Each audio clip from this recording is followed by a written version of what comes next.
My people, my people, my people. Happy Wednesday. As always, I'm here every Wednesday, usually around 7 or 8ish to do our weekly Q&A.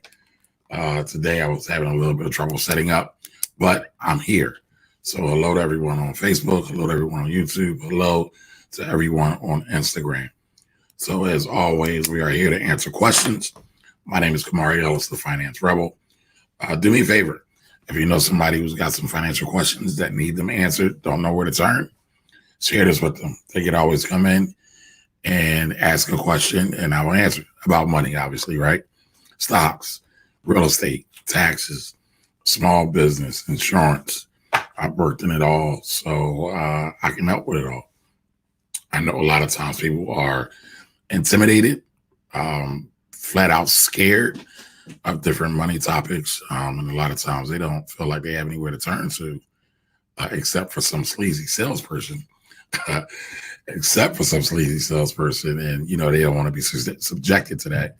They just want an honest answer so they can better understand what's going on in their overall financial life. So that's why I do these, and I'm working on staying consistent with these. Even though I got dinner upstairs and I didn't even get to it yet. But again, hello to everybody. Thanks for joining us. I'm not going to go too long tonight. That's what I always say, right? I'm not going to go too long tonight. Then I wind up being here for like 3 hours. But at any rate, what questions do y'all have? Any stock questions? Any economic questions? Any tax questions? There's a lot of craziness going on with the government right now with the SBA loans. Nobody knows when they're going to get their money. So it's very, very frustrating for a lot of business owners and a lot of people in general. All right. Tazarius Whittle, I hope I said your name right. Welcome. Y'all jump in the chat. Let me know who's here. Say hello. Don't be rude, y'all. Y'all know this is like my house, it's family. So y'all, yes, got to say hello. Y'all parents taught y'all better. All right, so I know I got one question. Let me see here. All right, Nikki, I'm coming to that one. Give me 1 second. Alton, I thought you had a question up here. All right, so you said dividends, just one. So Alton over on Instagram has a question. Melanated Alton. I actually heard of some people having an investment account of only dividend stocks. How do you feel about that? I don't feel any kind of way about it. It's, investing is like a business, right? It is business. People set it up any way they want. Some people have short-term trading accounts. Some people have long-term accounts, right? And, they might trade in one account, and then in the long-term account, they might buy stuff for investments. If we're going to talk about the difference between long-term and short-term or trading and investing, we're talking about, when I say long-term, I'm talking 10 years or more, right? Can you go 10 years or more without having the money? Can you go 10 years or more without the money that you just put up to pay your bills or to buy food or to put gas in the car or to get your trans pass or MTA pass or whatever it may need? It shouldn't be money that you need right away to get to for basic living. Short-term trading, again, is short-term. You have intraday trading or day trading. You have swing traders. You have position traders. And those are all different things over different time frames. So I think it's totally fine to have a dividend-only account. For the most part, I'm kind of doing that with my Cash App account. I'm going to start, I talk about most of the holdings that I have in there anyway, but I'm going to start doing videos about that, talking about my rationale for buying into the stocks and how I was doing. Because a lot of people are still confused, right? A lot of people don't understand how I could literally take $10, buy a piece of Amazon, and make money with it. Now, it has gone up and down as the market's going up, but I know I bought I bought Amazon. I bought $10 worth of Amazon in November. Bought $10 worth of Amazon in November, And the last time I looked, it was worth $11.29. You might say, hey, that's no money. I say, hey, that same $10 that I spend on Amazon Prime, I just put in my own pocket and I got a return on it because now I'm a partial owner in Amazon. So, I fervently believe, like, listen, my thing here, especially for investments, is for the beginners. I'm hoping to get more beginners encouraged in the markets, in the stock market. A lot of us don't participate in the stock market. A lot of us miss out on the benefits, the gains, the wealth that's in the stock market. So I'm trying to do my part and encourage everyone to take part in that. We love real estate, right? We'll get a side hustle in a heartbeat. We'll get a part-time job in a heartbeat.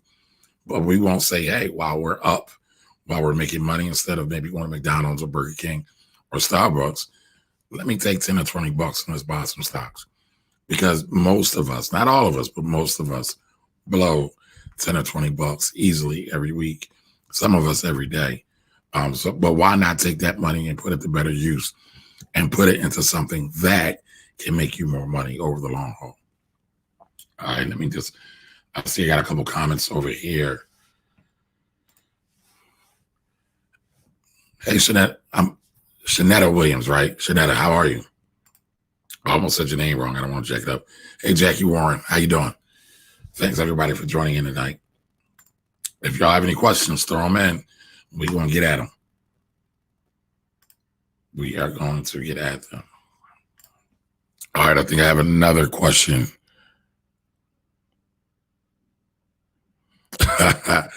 Melody Alton. So during this time, you've been having like 4 or 5 servings of fruit for breakfast. That's actually good. I need to follow your plan. All right. It says, I always look forward to your teachings, my brother. I appreciate that. I really do. Nikki even said Wealth Wednesday. You know what? I might just use that. I might just use that. I like the alliteration. Wealth Wednesdays or Wealthy Wednesdays. I like that. I really do. All right. So Melody also asked, insurance, like life insurance? Yes. You're studying for your test. Congratulations. What state are you in, Alton? Because life insurance is regulated by the states. Nah, so Tazarius, listen, I don't like messing people's name up. My name is Kamari, right? I got one of those special names, right? Y'all know what I'm talking about. And people always jack my name up. Now, I don't get super offended or anything like that, but I think everybody should respect everybody's name. Now, I didn't do it intentionally, right? My phonetics is off tonight, but give me the spelling of it. I don't mind. I don't mind at all. Malika Fly Girl, how are you? So you're in VA. Okay. Can you get like 3% off of it? Yeah, sounds like you want a sales position. You got to help me market and spread the word about it so we can help as many people as possible. T. Brooks, how are you? The more people we help, the better off the community.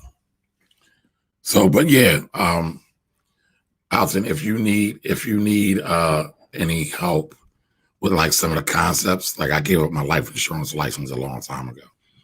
So like that leads me to another thing. People are like, I'll talk about life insurance, but I don't sell it. And it's like, well, why would you talk about a topic you can't make money off of? Because for me, it's about education primarily, right? It's about education first and foremost. And I see a lot of people get ripped off in life insurance. And I want to come back and qualify that, right?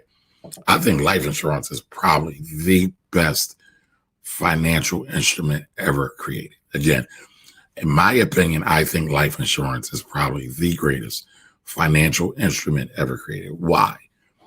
Because you can pay pennies on the dollars and get millions of dollars into your estate or into your legacy or to help create wealth over time. Also, depending upon the type of life insurance that you have, it potentially could be a great tax advantage vehicle. Potentially. Life insurance is actually really, really good for high income earners because one of the things about life insurance, and again, I don't sell it, but I can explain it. I've sold a lot of it. People have brought a lot of life insurance from me when I was licensed previously. One of the tax advantage savings or benefits of life insurance is that if you get a cash value policy, you can put money in, it can grow tax free, and there's ways to pull the money out tax free. So again, you just have to know how to use it and use it right. Hi Renee Shay, how you doing? So ever heard of family banking? Yes, I actually there's a video. So there's a brother on Facebook. There's a brother on, I don't know if he's on YouTube, but he's also on Instagram. His name is Curtis May. Do me a favor, somebody on Facebook tag Curtis May. But I did an interview with Curtis May. Curtis May is about that family banking life. And so I always give Curtis props, right? Because I don't have a problem giving another financial professional props when props are due.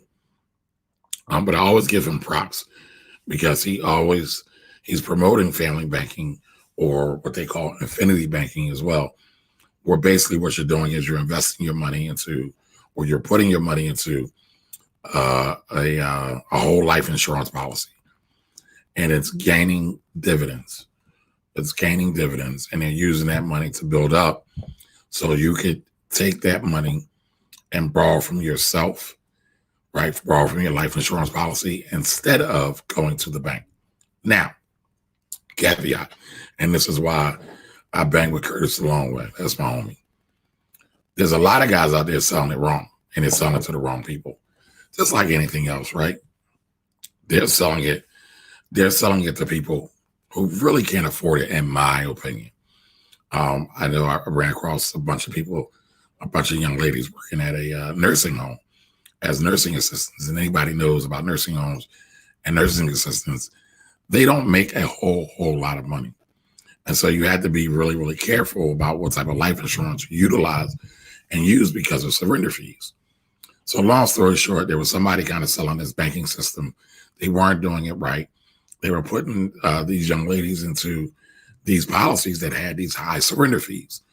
What's a surrender fee, you ask? Well, a surrender fee is when you put money in a life insurance policy, annuity policy, and when you go to get your money back, and let's say the first couple of years, they don't give it all back to you.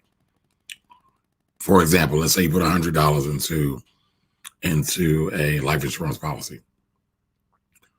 You can't get that $100 back until, let's say, year 8 that you're in the contract. A lot of times there's 5-year surrender periods, there's 7-year surrender periods. I've even run across an annuity product that had like a forever surrender period, which I thought was hideous, but that's another story for another day. But there's surrender periods. And so what happens is when people really don't have a lot of money, they get sold on these products, and then they run into the issue of needing money. Just like I said a minute ago about long-term investing, you have to put away money that you won't need for, let's say, 10 years. And you got to know you won't need it. But anyway, long story short, put these young ladies into this life insurance policy that they were calling infinity banking or family banking. And when they went to go get their money back, they got penalized heavily, and they wound up canceling their contract. And there was some tax implications involved with it. So you really got to work with somebody that is that's integral, that has high integrity, that has a lot of integrity. How you doing, Sadiq? Shakur, I hope I'm saying your name right. How y'all doing? But when you're dealing with life insurance, anybody with financials, right? Deal with somebody that's got a great reputation, that's very integral, and that will always be around so they don't rip you off. All right. So yeah, I mean, if done right in the right situation, family banking can be a great thing. Oh man. My other buddy is here. My other life insurance partner is here, Darren Miles over at New York Life. How you doing, Darren? Mr. Davis, how are you, sir? Thanks for rocking with me today.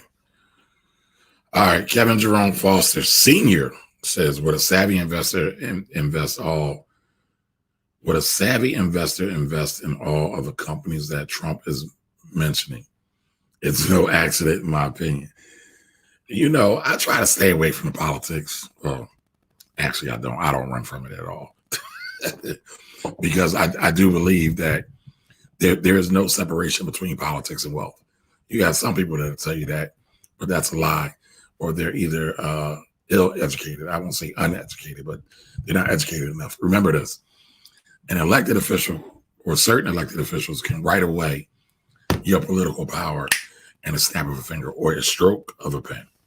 So, no, I don't think the guy up on the hill, the Mad Orange dude, or Baby Hitler, I had a new name for him because I really don't like saying his name.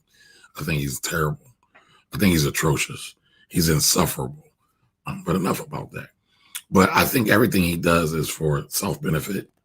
I think everything he has done has been for self-benefit.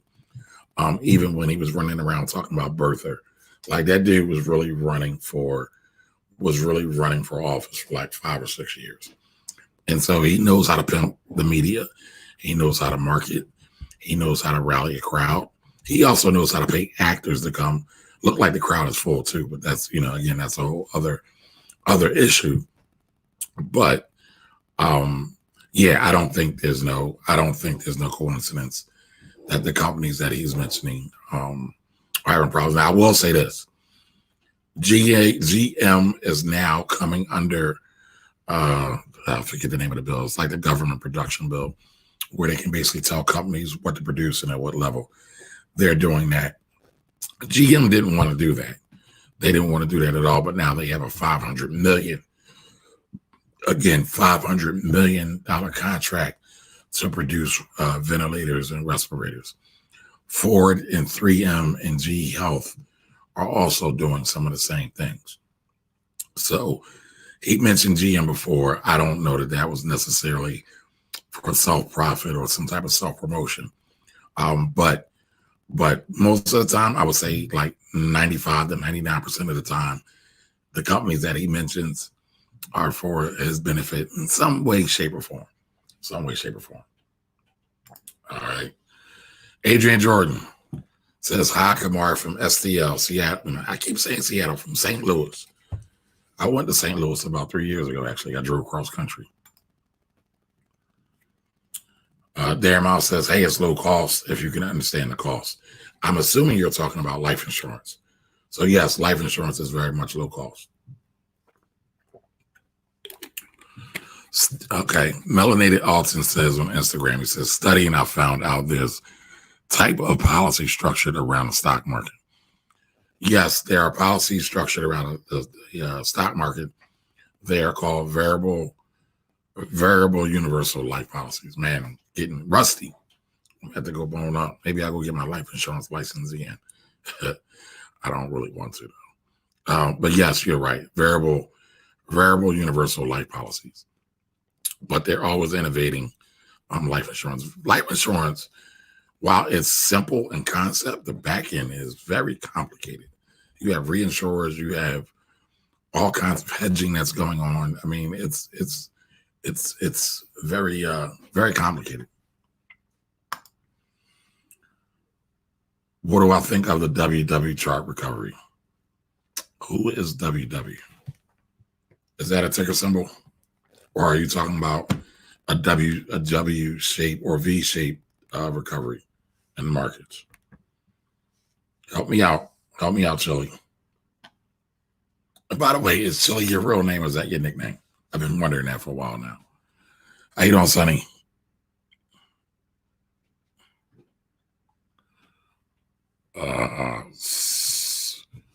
So yes, Darren, there was an annuity. There was a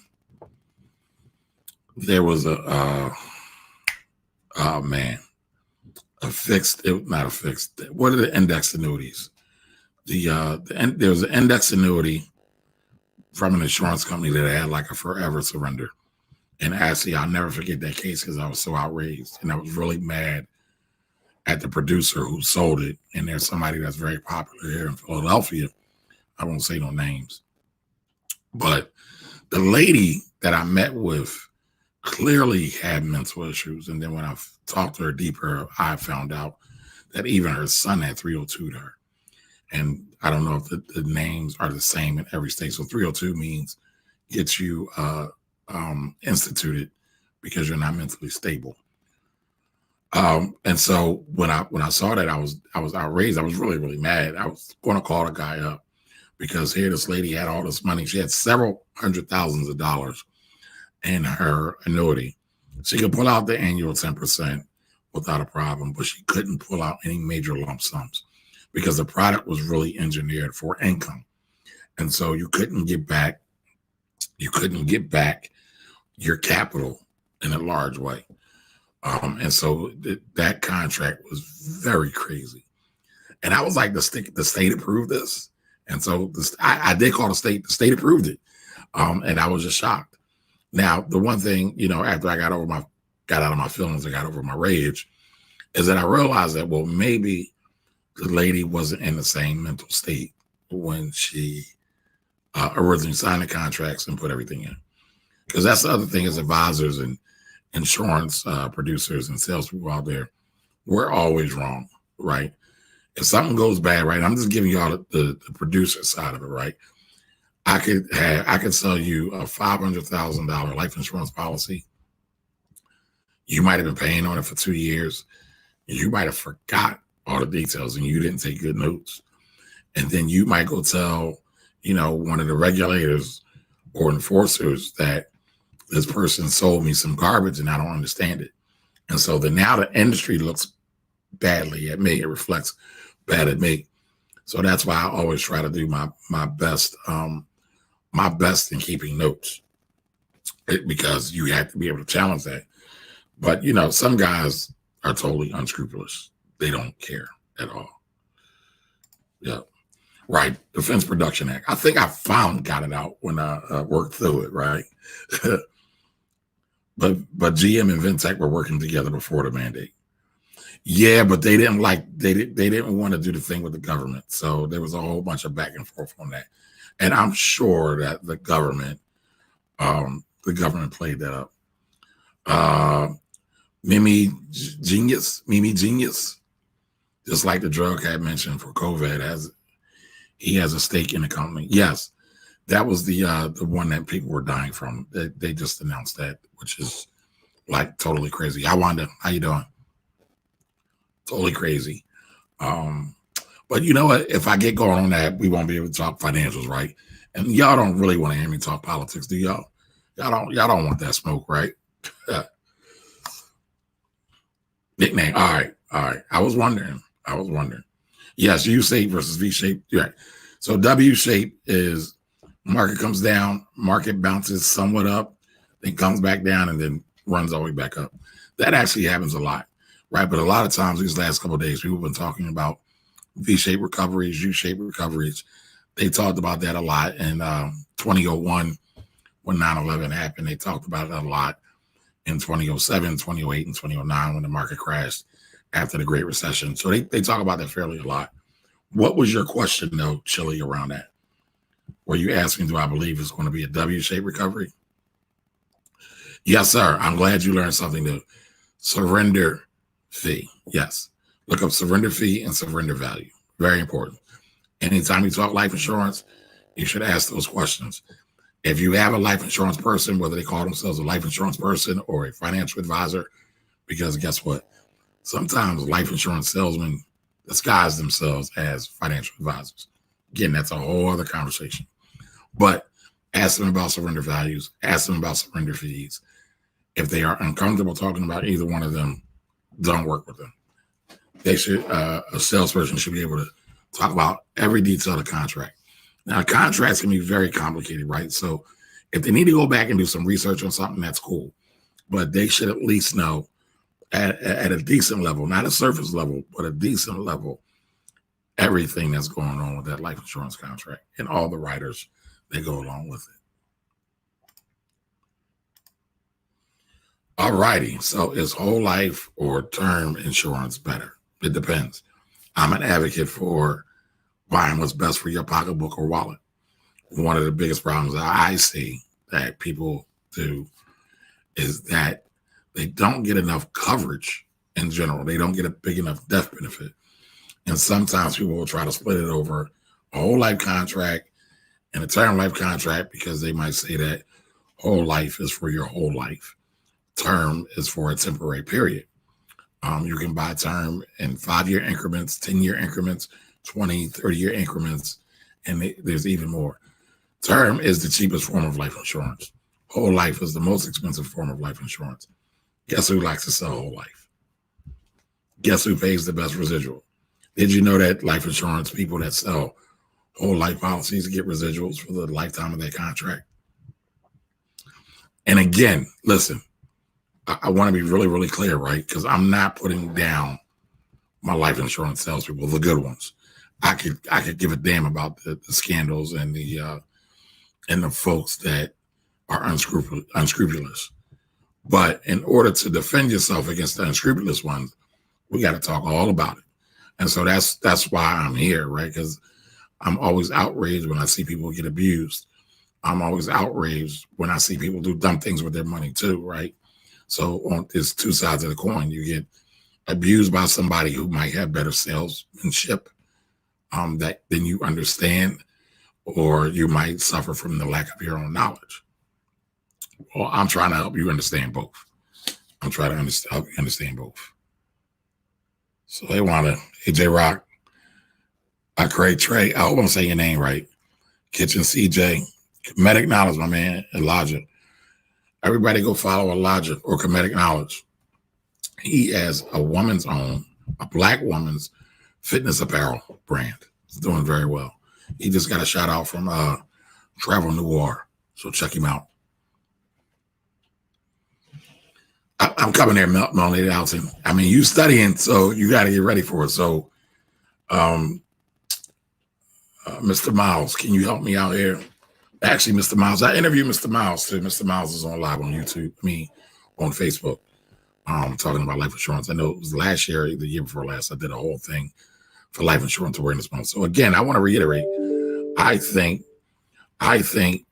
life insurance is the greatest financial instrument ever made because you get pennies on a dollar. All right. Just want to reiterate that. However, just like anything else, you have to understand how it works in order to utilize it properly. And again, I've seen some new people join on. If you're just joining on, my name is Kamari Ellis. I'm the Finance Rebel. Every Wednesday, we do Q&A at 8 o'clock or 8 o'clock-ish. It was 7 o'clock-ish. Now we're readjusting the time. But I'm here. I'm consistent on the day. All right. But going back to whole life versus term life, you got to be really careful that you can afford it, because I see people out here, they'll sell these ginormous whole life contracts, but the people can't afford them. And then so what happens is they get in a couple of months, they make the payments. Something happens because they don't have a good savings. By the way, the average American only has $400 put away for savings or for emergency. So they get these life insurance policies. They can't carry the premium, life insurance premium, and then they lapse. And then here you are, a couple months down the road, all that money's gone. Now, there's other things you can do. You can reinstate the policy potentially. There's other things you can do, but at the end of the day, it's a pain in the butt. Make sure whatever kind of life insurance you get can meet your pocket. All right. And if that's term, like I tell everybody that's got kids, you should have at least $1 million in term life insurance. At least. There's a whole rationale behind that. We'll talk about that another day. But I say you should have at least $1 million in term. $1 million in coverage. And if you have to do it in term, that's fine. Again, I think everybody that has children should have at least $1 million in life insurance coverage. I don't care if it's term, whole life, variable universal life, or universal life. It doesn't matter. But at the end of the day, get the one that you can afford and the one that you can keep. All right. Shelly, I hope I answered your question. Today, the second consecutive day of Green Day up. Well, we had a bunch of Green Days up last week. Don't be fooled by the market being up these last couple of days, this last week or so. Don't be fooled. Corona is still killing folks. We got to take that serious. We got a lot of bad information in the beginning, so a lot of us didn't take it serious. A lot of us still are not taking it serious. So take it serious. People are dying. I think the number one cause of death right now is coronavirus. So take it serious. So with that being said, we still don't have ample tests for testing corona. People still aren't getting tested, in the fashion that they need to be. We still have ventilators and masks. Hospitals are still running low on medical equipment. So no, I don't think we're out of the clear yet. For my just beginning small investors, the people I'm telling to invest $1 or $10 or $20 and that are investing for the long term, I wouldn't be moved by any of this. I would just say buy companies that you already spend money on. Starbucks, Amazon, Apple, any of those, any of your favorites. Buy in small increments, buy consistently, and you'll see your money grow over time. I can't guarantee, but I would almost guarantee, right? And remember, everything we talk about during these sessions are all for entertainment and educational purposes only, all right? So I got a couple more questions. I have been buying up BAC. Is this a good bank stock versus Wells Fargo or JPM? So he's giving me ticker symbols. I think Wells Fargo is actually WFC, but WF is Wells Fargo. JPM is JP Morgan. JP Morgan is the largest bank in the world. Full disclosure, I own some shares in Bank of America. Brought them a while ago. So I think Bank of America still has legs to go. But what's going to happen to banks when people stop paying their mortgages? Y'all know that's coming, right? Now, in the stimulus package, they gave, I want to say $180-day moratorium on mortgage payments that are federally backed. But there's still a lot of other non-federally backed mortgages out there, especially some of those big jumbo mortgages and things like that. You could also get another 180 days extension after that, supposedly. What's up, Joe? Joe Brown Construction, how are you? So people have been getting laid off. We just had probably our biggest layoff month that I can remember on record, at least back to 2008. So I'm expecting after a couple months go out, and after this time goes, let's say 6 months to 18 months, you're going to see people potentially entering into foreclosure, short sales, things like that. So I think that's going to happen. Mr. Dave Anderson, Business Bully, how are you, sir? So I think that's definitely going to happen 6 to 18 months from now. Now, the Senate is going back to take a vote tomorrow for an additional $250 billion. That's $250 billion with the B in stimulus packaging or stimulus funds. I imagine that it's going to go through. So that's still not going to be enough. So I am anticipating.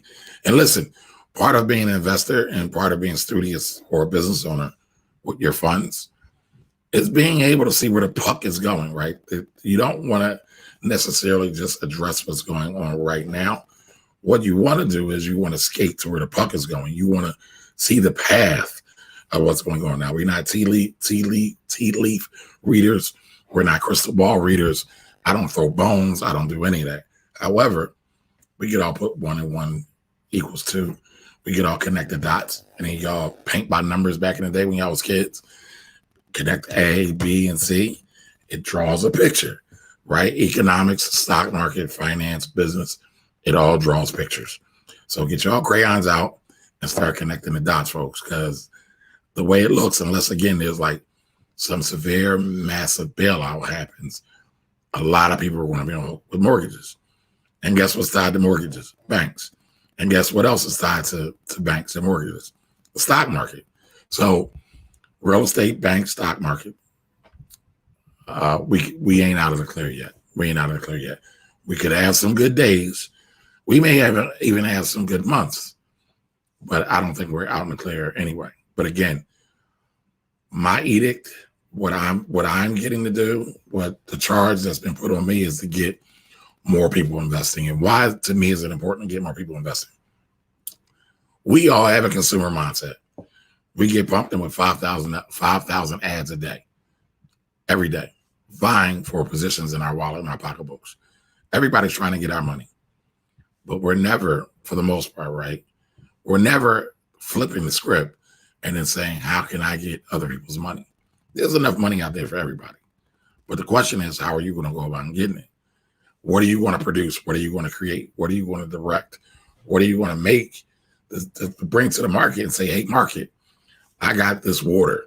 This is the best water ever made. The pH level is through the roof. I have a secret reserve of this water that has this 20 pH level, and it will help alkaline your body, ridding your body of all disease, all cancer, all HIV, right? Y'all see I'm on my Dr. Savvy right now. It's ridding the body of all that. Who's doing that?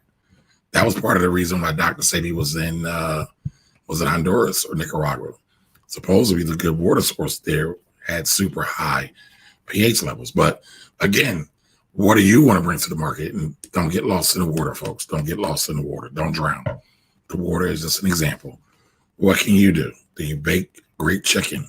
Do you fry great chicken? Can you sew, right? Are you making masks right now? Do you have the filters inside of those masks, right? What can you bring to the market that presents value to the market, and somebody will come out of their pocket and give you money for it? It's as simple as that. Hey, Ladina, 5-Star Solutions in the house. How are you? So I had a couple of other questions. I'm saying I got a lot of questions, actually. Y'all getting busy tonight. Wait a minute, I think Darren Miles said, yes, life insurance is cheaper dollars for the legacy build until you build their portfolio. I say yeah, both. Because by the way, when you pass away, that money is income tax free. And what a lot of people don't factor in when they pass away is some of the expenses that their loved ones have to incur, whether it be for funeral costs, bills, creditors, any of those things that are coming after you. So yes, I am a big fan of life insurance. Hold on, what do you say? Life insurance is a long financial play. Absolutely. Absolutely. He's right in the term about, yes. So Darren Miles brings up a very good point. Remember I said I'm rusty on my life insurance. So you can get life insurance and you can get what's called a convertibility rider. Correct me if my verbiage is off on that, Darren, but basically you can convert your term insurance to a permanent policy. Again, whether it be whole life, variable life, or any of these other hybrids that they produce lately. You can do that. So that's one way of going about doing that, and about getting term insurance to cover your death need potentially, right? Because I forgot to mention this one thing. Life insurance, primarily, the first job of life insurance is to replace income. All of us have income. So let's say you make $50,000 a year. That is the average American salary. So over the next 20 years, you're guaranteed to make $1 million for the most part, right? If you're married and you have children and you die, and let's say you die when your baby girl is 2 years old, what happens to that $1 million or that piece of the million that's left? And that's the big piece, right? It's roughly 900,000 that's left. They're going to need that.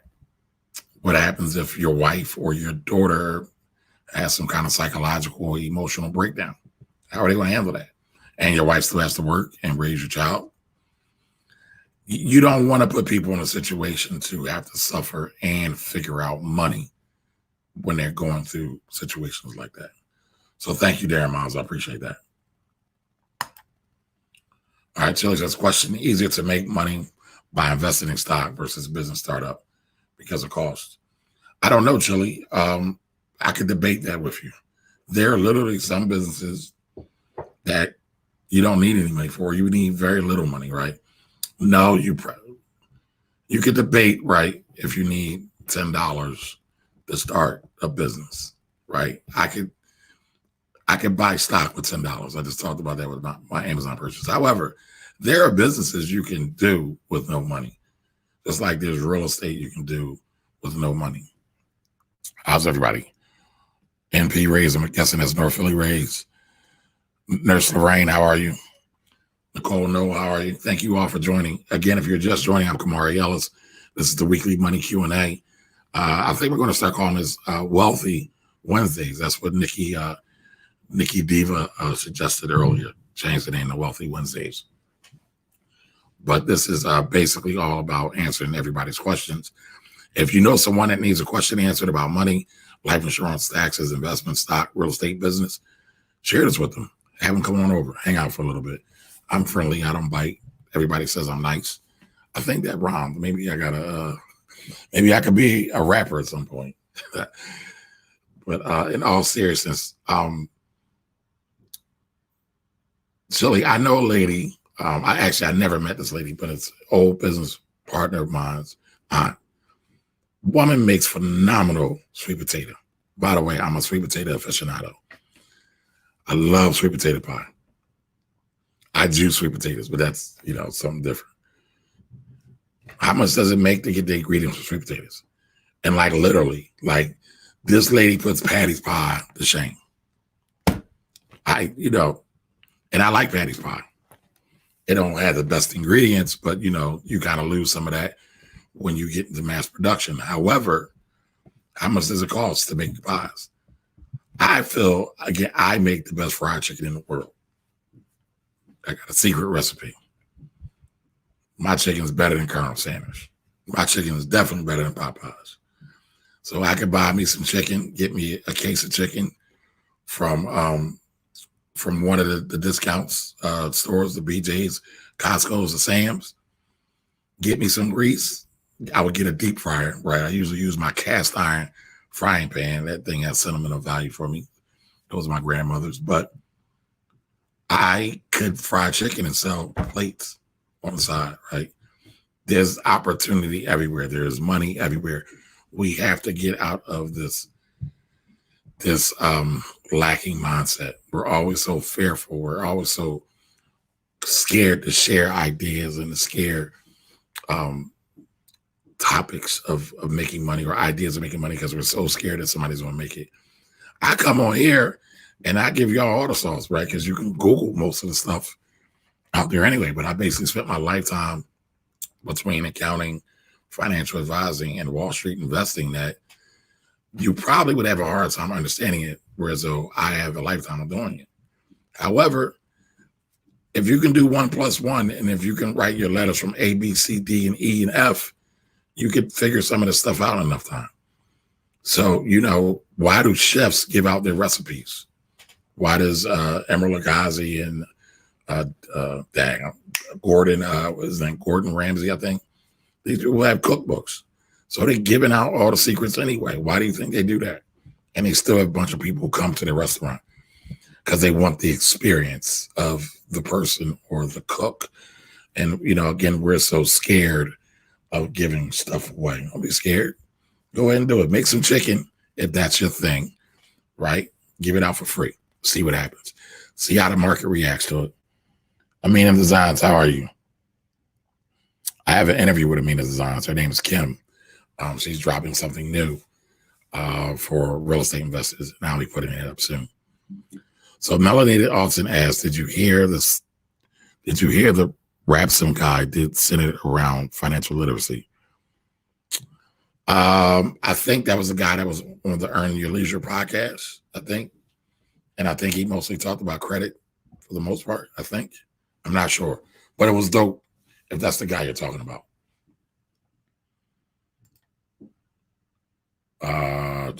Or you just want to be playing yourself. I'm not sure. I lost you there, Darren. CEC, Teddy Ruxpin, Georgia.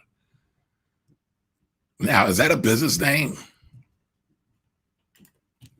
But welcome, thanks. Chili says, yes, unemployment and mortgages could be coming. Yes, they are. Listen, unemployment is already knocking on our door. Would you possibly know how much money Chuck E. Cheese is making during this virus? That's a good question. Well, I see you got the cheese on. Are you the mascot for Chucky? But then where's your Teddy Ruxpin stuff at? You don't have any clothes for Teddy? Teddy Ruxpin was that dude back in the day. I think Chuck E. Cheese was privately owned. I remember looking it up years ago. It seems like Chuck E. Cheese is it just seems like in my area is dying down. It seems like they're starting to go out of business.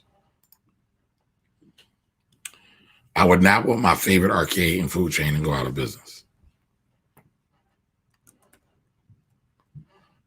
Why? You can start your own food chain and arcade.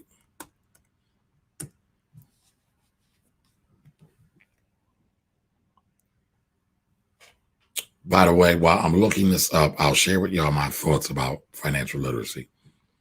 Did anyone know that financial literacy was created by the credit card industry? Anyone know that? No takers? Nobody knew that? And why do y'all think said credit card industry created financial literacy and financial literacy campaigns? And by the way, has anybody ever looked at the curriculum of most financial literacy programs? Note this to my financial literacy people out there. I could be considered one of them. And I know I'm nitpicking right now. I'm going to let y'all know that up front, I guess. But I think words matter. I think intentions matter. That's just me. That's just me.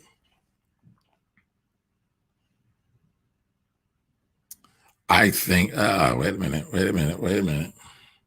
Chuck E. Cheese. Oh, so your name is CEC. Oh, I like how you did that.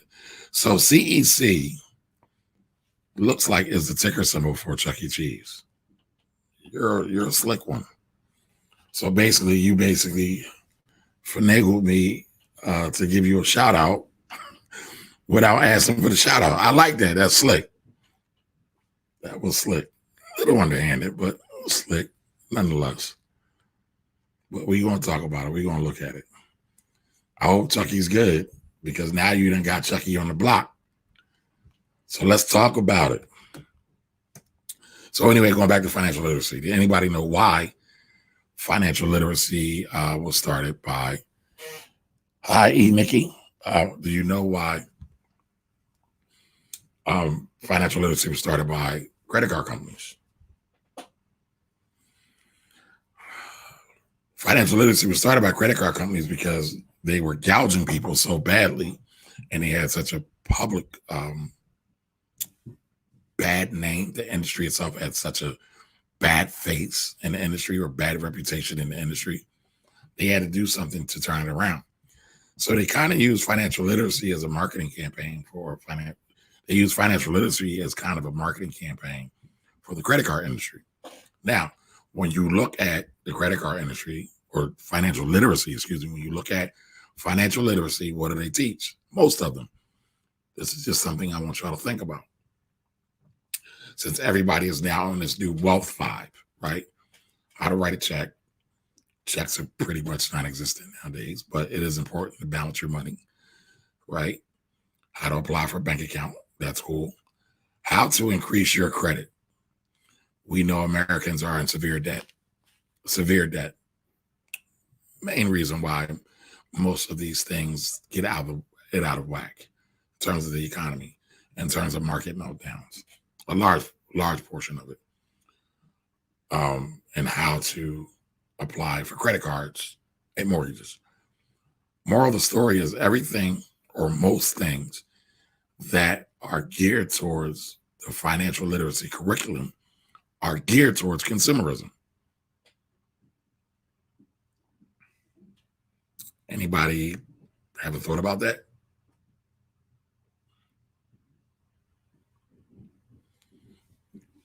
Anybody have a thought about that? So if you are solely trained to be a consumer, when is there ever an opportunity to create wealth? When is there ever an opportunity to save money, like really save money? And when I say save money, I'm talking about saving money to be deployed to buy assets that produce either income or that appreciate in value, right? So the whole thing is rigged, folks. I done got on my gear today, but that's part of the reason why I call myself the financial rebel. Like if you really sit back and look at a lot of the stuff, a lot of it is rigged. However, a lot of it is due to a lacking of understanding. My people will perish for a lack of knowledge. That is very true as well. So, I would like, no, that's not what I wanted to happen. So I think I just ended on IG. But I would like people to start thinking a little bit deeper about some of this stuff. I know people like to go along with the status quo, and not question and not ask questions. But I say question everything. Question everything. I thought there was a question over there I was trying to get to. So, all right, we're looking at CEC. I don't see it. Let's see. Welcome back, J-Rock. All right, so we were looking at Chuck E. Cheese. So maybe Chuck E. Cheese is not.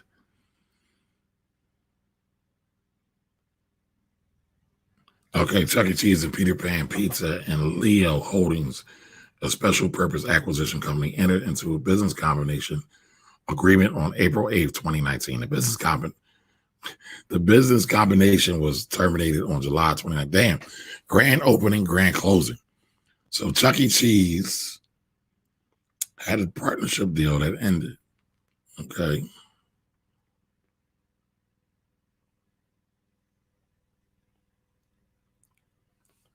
Chuck E. Cheese files an 8K. CEC Entertainment. They're out of Kansas.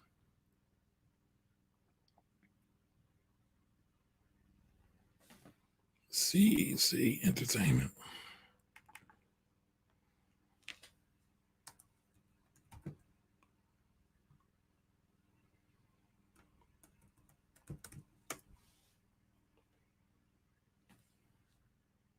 So give me a minute, y'all. Just bear with me 1 second. The word, like if I was on radio, I'd be in trouble right now. The worst thing you can do on radio is have dead air. I will be getting screamed at.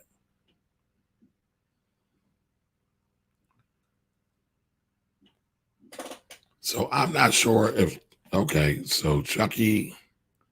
Cheese did in one quarter, Chuck E. Cheese did over $200 million in one quarter.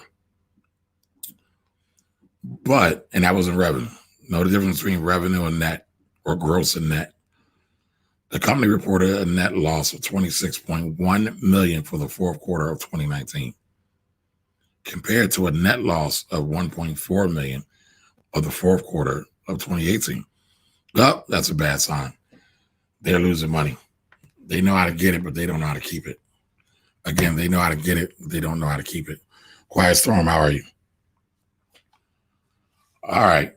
So Teddy Ruxpin, I personally wouldn't buy a Chuck E. Cheese franchise. By the way, I am not a really big franchise. I am not really a franchise lover.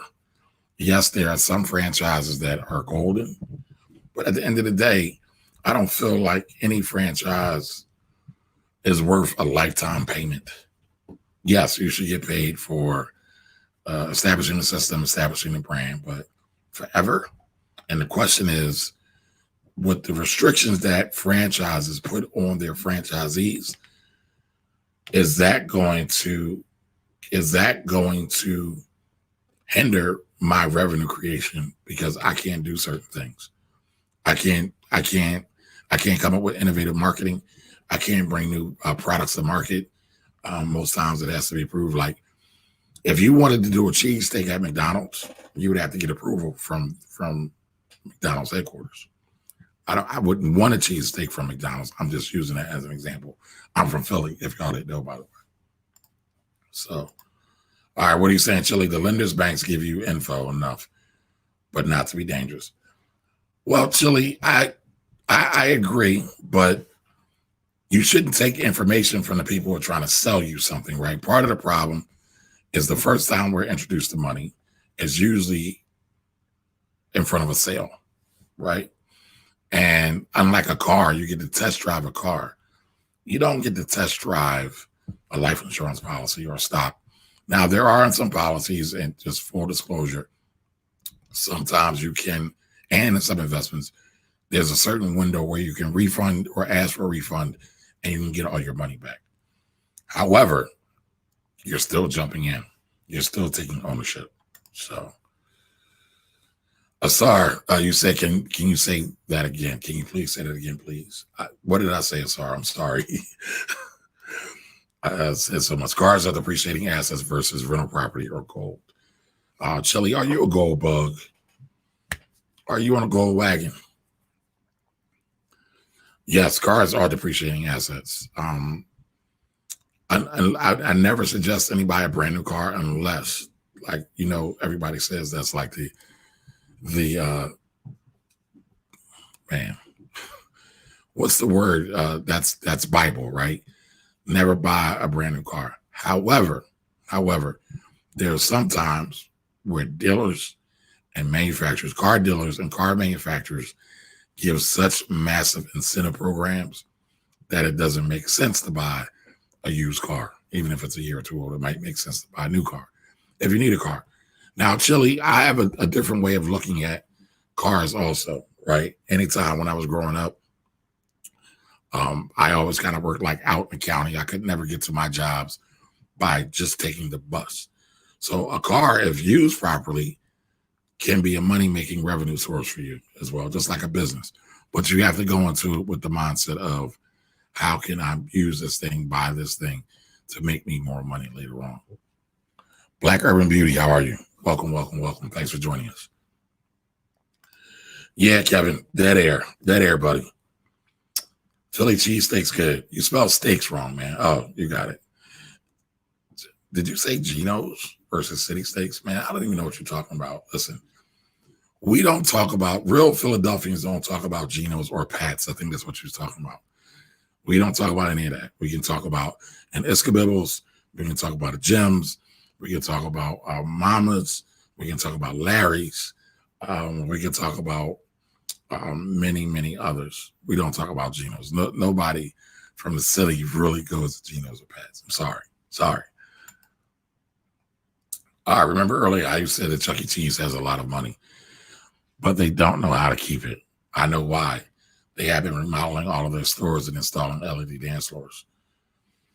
Okay, so they're doing renovations, which is a capital investment. I want y'all to look up that word, capital investment. And that's fine. However, I still find it hard to believe that they didn't plan for the renovation of their stores or the retail locations and have money kind of in a sunken fund or set aside. And that's why they're losing money, because they've been doing it for a while. All right, Chili says, no metals in my portfolio, but stocks and trucking businesses. Trucking is going to be very interesting. Trucking's still making money now, but AI and the Teslas and the Ubers of the world are definitely coming to eat their lunch. But it's like trucking's in this weird space. I got you, feel they're wasting money. Maybe. Listen, anytime you have an establishment, you got to make it new. It's got to be clean. Nobody wants to take their kids to a dirty Chuck E. Cheese. Well, I can think of some examples, but I won't go there. But again, from a corporate standpoint, you want to get your business clean. Like, kids aren't going anywhere. A well-run kid business is a cash cow for life. If Chuck E. Cheese did it right, they could be a cash cow for their investors for life. So I get you. All right, literally everyone at Chuck E. Cheese fan base hates their remodels and a bunch. Okay. All right, now you hit me with a bunch of Chuck E. Cheese stuff, and I know you're like the Chuck E. Cheese mascot, so help me out. Find some different questions for me. So back to IG, Melanated Alter. Why is it that all finance enthusiasts say don't buy a new car? And I mean, going beyond the fact that they lose some value once it's driven off the lot. Well, Alton, that is the meaning, right? Most cars are depreciating assets. I think I told y'all, like I put up the meme of Melvin, right? Everybody know who Melvin is. Melvin from Baby Boy, Mr. Ving Rhames, who was butt naked in the kitchen making breakfast for Jody's mama. But listen, there are different times, but 9 times out of 10, when you drive a brand new car off the lot, it depreciates in value. That's just true. I mean, you can track that yourself. Go look at a brand new 2020, or I think 2021's come out in a couple of months, and then just go back and look and see what kind of value that same car a few years later has. And you'll see usually a significant depreciation or fall in price. That's not me, right?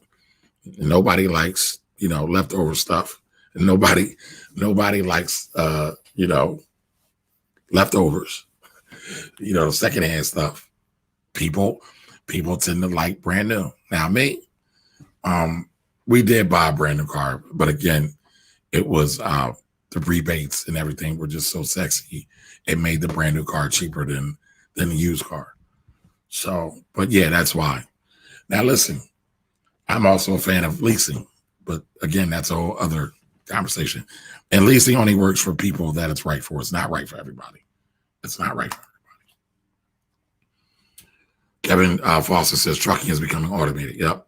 At least on highways for now. They're already doing some automated stuff. That is factual.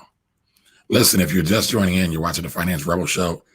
This is our weekly Q&A. This is our Wealthy Wednesday, right? I think it's pretty safe to say we're going to run with that. Somebody on the other chat on my IG said that I should run with it before it died. What do y'all think about that? Wealthy Wednesday. Should we change this to Wealthy Wednesdays? Put that in the chat for me. But every week, every Wednesday, we come in here, we answer questions. Well, I answer questions. Guns and butter, baby. You want to buy things that appreciate in value, like artwork, stocks and bonds, real estate. I need to figure out how to do impressions, because I would love to do the Melvin impression on that.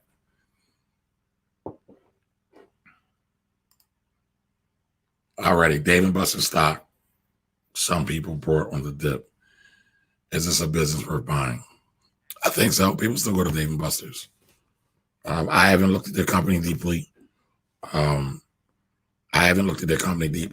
can't give a recommendation. I don't even know if I would put it on my watch list. But just sight unseen, I think it's something that could be good. For the most part, I think Dave & Buster's are on the East Coast, the Northeast. What's up, D. Lee? Everybody check out my guy, D. Lee. He's got a daily show down in the South. D, how many cities are you in? And every now and again, he gives me the privilege to come speak to his audience and answer financial questions, just like I'm doing right now. But yeah, sight unseen, I think Dave & Buster's sounds all right. But, for me, anything, I got to do my due diligence. All right, back to IG. What do you think of shipping containers? Shipping containers, home, and real estate. So JP the King, what do you mean? I know what shipping containers are, like on boats. But then you say home and real estate. Not sure what you mean by that. But shipping containers, I would probably be cautious about right now. I'm not sure which company manufactures shipping containers. However, nobody's really shipping right now because of the slowdown. And there's a lot of shakeup that's going to come. There's a lot of shakeup. Hi, Norma. How you doing? Thank you for joining us. There's a lot of shakeup that's going to come because nobody's shipping, nobody's flying. A lot of people aren't driving, right? Oil prices are down. Somebody do me a favor. Somebody look up the price of oil today. What did it close at? Last Friday, it jumped like crazy. Can somebody get it before I get it?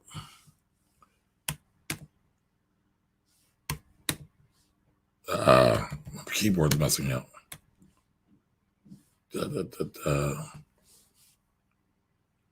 Oil, $26. $26.24. So yeah, I'm not too sure about shipping containers, homes and real estate. I think the residential market is about to get spicy. I think the commercial market is definitely about to get spicy because what a lot of these companies are earning, they don't need as big of a real estate footprint anymore. Now, a lot of those contracts are long-term contracts. A lot of them are long-term contracts, so they won't necessarily be able to get out of them easily. But I think some people will cut back. The question will be, will they cut back and stay back, or will they cut back and then gradually go back to the way things are or were? You know what? I know what it was. Melanie Allison, before my IG live stream cut, I think you asked the question about REITs. REIT stands for REIT, Real Estate Investment Trust. Real Estate Investment Trust. So if you could repost that question for me again, please do. Again, welcome everybody who's brand new. Again, see some new faces, some fluctuating in and out. This is the Finance Rebel Show. This is my weekly Q&A. I sit here and I answer questions. I try to answer all questions. If you know anybody who needs help with their finances, whether it be taxes, stock, business questions, I'm here to answer them. Been in the financial world for over 20 years. I love to teach. I have the heart of a teacher. So I try to come give clarity on things as much as possible, but usually on Wednesdays. And occasionally I get a live video in between time as well. So let's get back to answering these questions. All right, Chili says the best cars are quality. Honda, Toyota, driven moderate can last 10 years. Honda and Toyotas can actually last longer than those. I actually just got rid of a 98 Honda Accord stick shift. And it still runs well. Matter of fact, a buddy of mine who I sold it to, actually grew up with, childhood friend, still driving. He's a mechanic though, so he did this. Oh, by the way, if you're a mechanic, right, you can start a business. How many people are always looking for a good mechanic? Now, once you find one, you're typically loyal. It's like a barber or a hairstylist. You're not going anywhere. But how many ladies feel like they're getting taken advantage of when they go get their car serviced? I don't think there's a lady I don't know that doesn't feel like they're being taken advantage of when they go get their car serviced. There's a young lady here in Philadelphia. I can't think of her name, but she has like the all women's female spa, and she walks around in her high heels and she caters to women clientele. I think that's great. I think men could also come into the market as well and be more catering to women in terms of mechanics, auto mechanics, and help them be better at that decision process, or help them go through that process of getting their car fixed. I mean, women are starting to make more money than men as a whole, right? Women still are not paid at the same wage, but in aggregate, women are starting to make way, way more money than men. By the way, it's already happening, right? But it's very likely that women are going to be the primary breadwinners, and a lot of the men are going to have to switch roles and become Mr. Mom. So fellas better start getting used to that, get their egos in check. So, all right, Melanated Alton said, enlighten us about leasing, because almost all financial enthusiasts say do not lease a car. So I would love to hear your take on that as well. So, Alton, I know some people that like to switch cars every year, right? And that's why I said in various situations, right? Remember, there's no bad financial tool. There's only bad strategy, right? I'm going somewhere here. There's no bad spending decision unless it's bad strategy. So if you know you like to get a car every year, and I'm going to assume they can afford it, right? They make ample money. I'm not passing judgment on people and their buying decisions. I see a lot of people do that. I'm not the car Nazi. I'm not the latte Nazi. I'm none of that. I fully believe that people should live their life and try to make the best financial decisions as possible. So I'm talking about the person that can afford to get a new car every year. I'm brand new. So when they go get a new car every year, a lot of times they're either swapping out the equity or the debt, because some of these cars get upside down and they're rolling it into a new loan sometimes. And so the payments go up. And so a lot of people only care about the payment as long as they can afford the payment. They don't care. They don't care about the overall price. But you will be surprised what $50 does to a loan that's like 7 years, right? So now they got these new 7-year car loans, which are crazy to me. And a lot of times people are buying, foreign cars, exotic cars that are 5-6 years old and lease, or buying them over 7 years. But at the end of the day, if you're to run the numbers, you're spending more money buying a new car every year than you would if you'd have bought a lease. Now, a lot of people, some people don't have the credit to get a lease. Some of them don't have the down payment to get a lease. So again, there's varying factors, right? There are no cookie cutter strategies for anybody. Everybody needs their own customized thing. Everybody needs their own customized financial plan at the end of the day. But I think a lot of people, especially those that buy cars every year or like to have a new car every year and they can afford it, it makes better sense to buy a lease or to get a lease versus buying a car. But I'm not talking about the overall financial sense. I'm talking about what their behavior is already. Some behaviors you just can't change. You just can't change. You got to deal with what it is and try to make the best decision as possible. So if somebody wants a new car every year, they work for it, they earn for it. I'm just an advisor at the end of the day. Who am I to tell them that they can't do it? However, I can offer solutions to say, hey, have you thought about leasing? It might make sense to lease as opposed to buying. And by the way, it's a depreciating asset. What do you want to buy it for anyway? Right? So that's, just one way to think about it. All right. I know I got some more questions here. Where we at? So Shelly found the number 26 to $33 a barrel, WTI. Well, I think that's crude.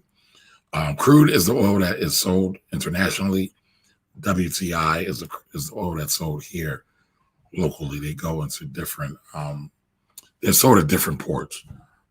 What do you think about SBA loan, PPP, or disaster relief grant? Will they see the $350 billion? Yeah, it's going to roll out. It's definitely going to roll out. It's a bipartisan thing.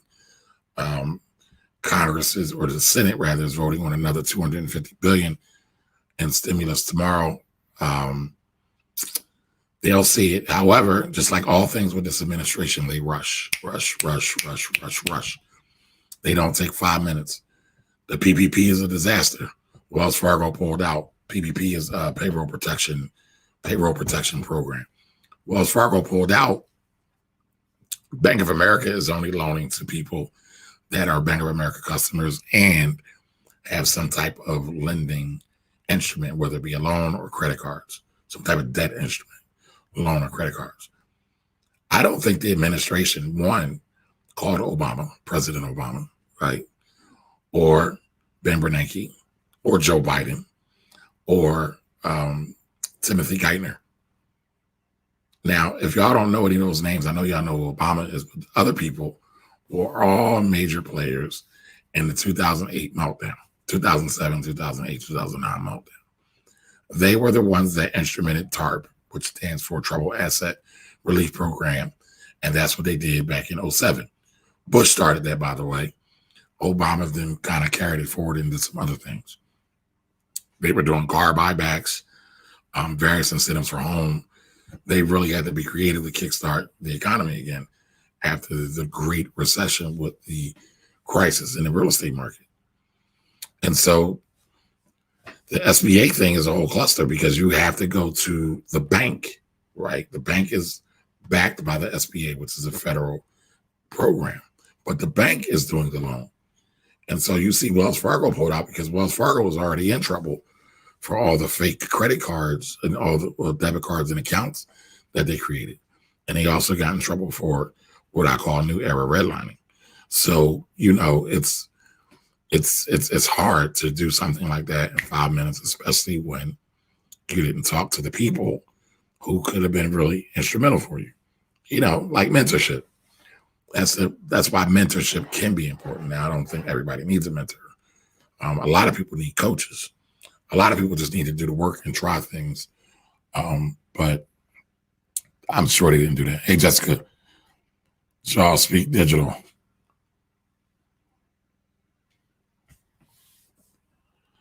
I said, no problem. That knowledge you provided on REITs was clutch as well. I talked about REITs. I had first heard about them last year, so you touching on them in your video was clutch. Can you explain about REITs a little bit more? All right, so Melanated Alton asked that. So REITs are, again, real estate investment trust. They're another alternative to investing in real estate. Everybody thinks that the only way to invest in real estate is by actually owning the bricks and mortar, but you can buy REITs. Many of the REITs are publicly traded. There are also some that are privately traded. But again, you can go out there and you can buy real estate for $1. You can build your real estate portfolio with $1. So, there's alternatives to a lot of things. Now, again, I think you got to be really careful with REITs right now, especially with all this mortgage stuff about to fall. Tenants not paying their mortgage. But REITs can be a good way to get involved in real estate. And if you're really studious, you could learn a lot of things about real estate. Now, here's a caveat. And this is the one thing I would ask you all not to do. Opportunities are abound in the stock market, abound in life in general. So I ask you all not to do one thing for me. Never invest in a prison stock, in a private prison stock. They pay great dividends. So I'm asking something that might be a bit of a stretch, but I'm going to ask anyway since y'all here with me, and I'm going to tell you why. I don't believe in participating knowingly knowing that they do something wrong or harmful. We all know that private prisons don't treat the prisoners like human beings. Now, you might have different opinions on this, depending upon your leaning right or left. I'm not saying people that commit crimes and atrocities to society overall should get a free pass. No, but I don't think prisoners should get raped. I don't think they should get beaten like for no reason, right? Only time a prisoner should get beaten, right? Let's keep it real, is if they're like putting somebody else's life in danger. Other than that, there's no need to beat a prisoner, in my opinion. Now, again, then that's self-defense. That's something totally different. But here's the caveat, and I know y'all wondering why I'm talking about private prisons when Melanated Alton asked me about REITs. Most private prison REITs have converted to REITs, or excuse me, most private prisons have converted to REITs. Again, real estate investment trust, because they own a lot of land most times. So they're able to fit that classification. And what makes you a REIT, right, is that you have to pay back a certain level of profit to your investors every quarter or every time they do a disbursement. It's either twice a year or usually 4 times a year. So a lot of people are buying REITs. And honestly, a lot of REITs, a lot of prison stock REITs, a lot of private prison stock REITs are in your 401ks and in your private or in your pensions. Those are going to be a little bit harder. But if you yourself, individual investor, DIY investor, are going out and buying REITs that are prison stocks, I think that's bad to humanity. That's bad for people overall. So let me know. Can y'all do me that favor and say yes or no in the comments? All right. So REITs, again, are real estate investment trust. Again, in order to classify as a REIT by the IRS and by the government, you have to pay back a certain level of the profits in order to avoid taxation. I want to say it's either 80 or 90% off the top of my head. They have to pay back that much in profits to their investors. You can buy various types of REITs. You can buy mortgage REITs, people that provide mortgages, usually at a commercial level. You can buy timber REITs. Tell me if anybody knows what a timber REIT is. You can buy healthcare REITs. Oh, that's right. I did talk about REITs the other day. Melanated Alton. You can buy healthcare REITs, right? Who's the biggest population right now in the country? Baby boomers. Where a lot of baby boomers going? Into nursing homes or to senior assistant type living, right? So some of those projects are readily available to be invested in. What else? You also have like mall REITs that specialize. So there's different sectors of REITs and they specialize. So if anybody's ever been to King of Prussia Mall outside of Philadelphia, that's owned by a REIT. I want to say that's Simon REIT. I believe Mall of America in Minneapolis, the other supposedly biggest mall in America, is owned by a REIT too, I believe. So there's all different kinds of REITs that you can get involved in. So maybe I should probably do a YouTube video about REITs. How you doing 10 p.m.? 10 p.m. is that the time you're born? Curious. Boss man PG, how are you? On a top VE, I think I am Brianna. I won't say your name right. Deep Burks, how are you? Proc 152, Black Woman 11, Kitchen CJ, FTS Key. How's everybody? Thanks everybody for joining. All right, so I only got one person that agreed not to buy a prison REIT. So I guess a bunch of y'all plan on supporting the prison industrial complex. Y'all make me sad. Y'all breaking my heart. All right. So Kevin Foster says, leasing to me is for appearance sake, like a real estate agent can't be taking clients around in 2003. Maybe, but I mean, there are people that make good money or don't have any children or don't have any responsibilities. And yeah, they like a new car, if you want to call it appearance or liking, or vanity, whatever you want to call it. It is what it is. And, I'm not the financial psychologist. I'm the finance rebel. So my job isn't necessarily to dive into the mindset and the psyches of people to get them to change their minds, even though I do feel like a therapist many times. Okay, J-Rock agrees with me. Thank you. Norma agrees with me. Thank you. I appreciate y'all. Listen, we can't willingly participate in evil. That unless you're evil. I'm not evil. Or at least I would like to think I'm not evil, right? So TARP, yep, Cash for Clunkers. That was the name of the program, exactly. All right, Chili said he agrees. Should not buy prison REITs. I might put that out too. If you are a stock investor, do not buy prison stocks. All right, JP the King agrees with me. Thank you. Yeah, Simon Properties owns KOP. Kevin Foster says no prison stocks. Robert Lewis, how are you, sir? Thanks for joining in. The resident mortgage lender, or I'm saying it wrong. Everybody go follow Robert. Lend to USA. But everybody just took a pact and said they won't invest in private prison stocks. But you should be aware of them, right? You should be aware of everything that's going on around in your sphere. So any more questions? I think, did I hit them all?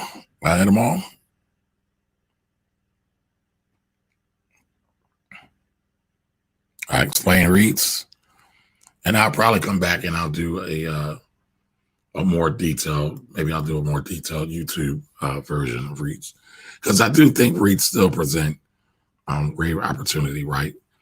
They present true diversification, right? So if you talk to any real estate investor, 9 times out of 10, they're residential real estate investors that invest in one area, and a lot of times one neighborhood in one city or one town.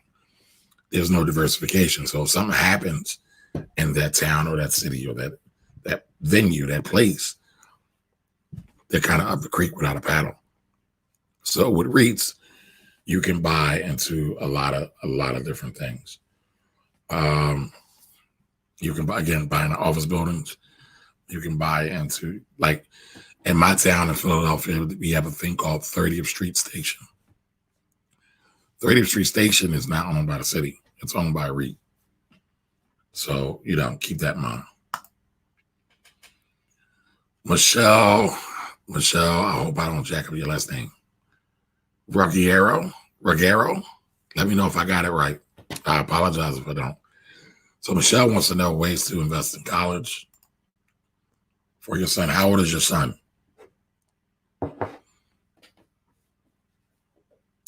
But I would say, yes, 30 for Market Chili. I would say buy stock. I know a lot of people are buying property for their children, for their young children. There's a lot of issues with that, depending on how you do it. Also, I know I can be a bit technical, right? So when you tell me you're buying property for your 2-year-old daughter, the first thing that comes to my mind is, whose name is it in? Right? People like to leave out those details. And I don't have a problem with it either way. Now, if you're buying a piece of property for your 2-year-old daughter and it's in your name, but your intention is to um, give it to your daughter at some point, I'm cool with that too. I'm cool either way. But certain things raise red flags for me when I hear them. And so when I hear people say they're buying stocks for their kids, or they're getting credit cards for their kids, or they're putting their children on their credit card as signers when there's minors, my rebel sense goes off in my head, and I can't help it. Close enough. No, I want to get it dead on, Michelle. So I would say buy stocks. If they're young, buy stocks. If they're young, you could also look at buying life insurance for them as well, as a potential way to fund college. I'm gonna say this though.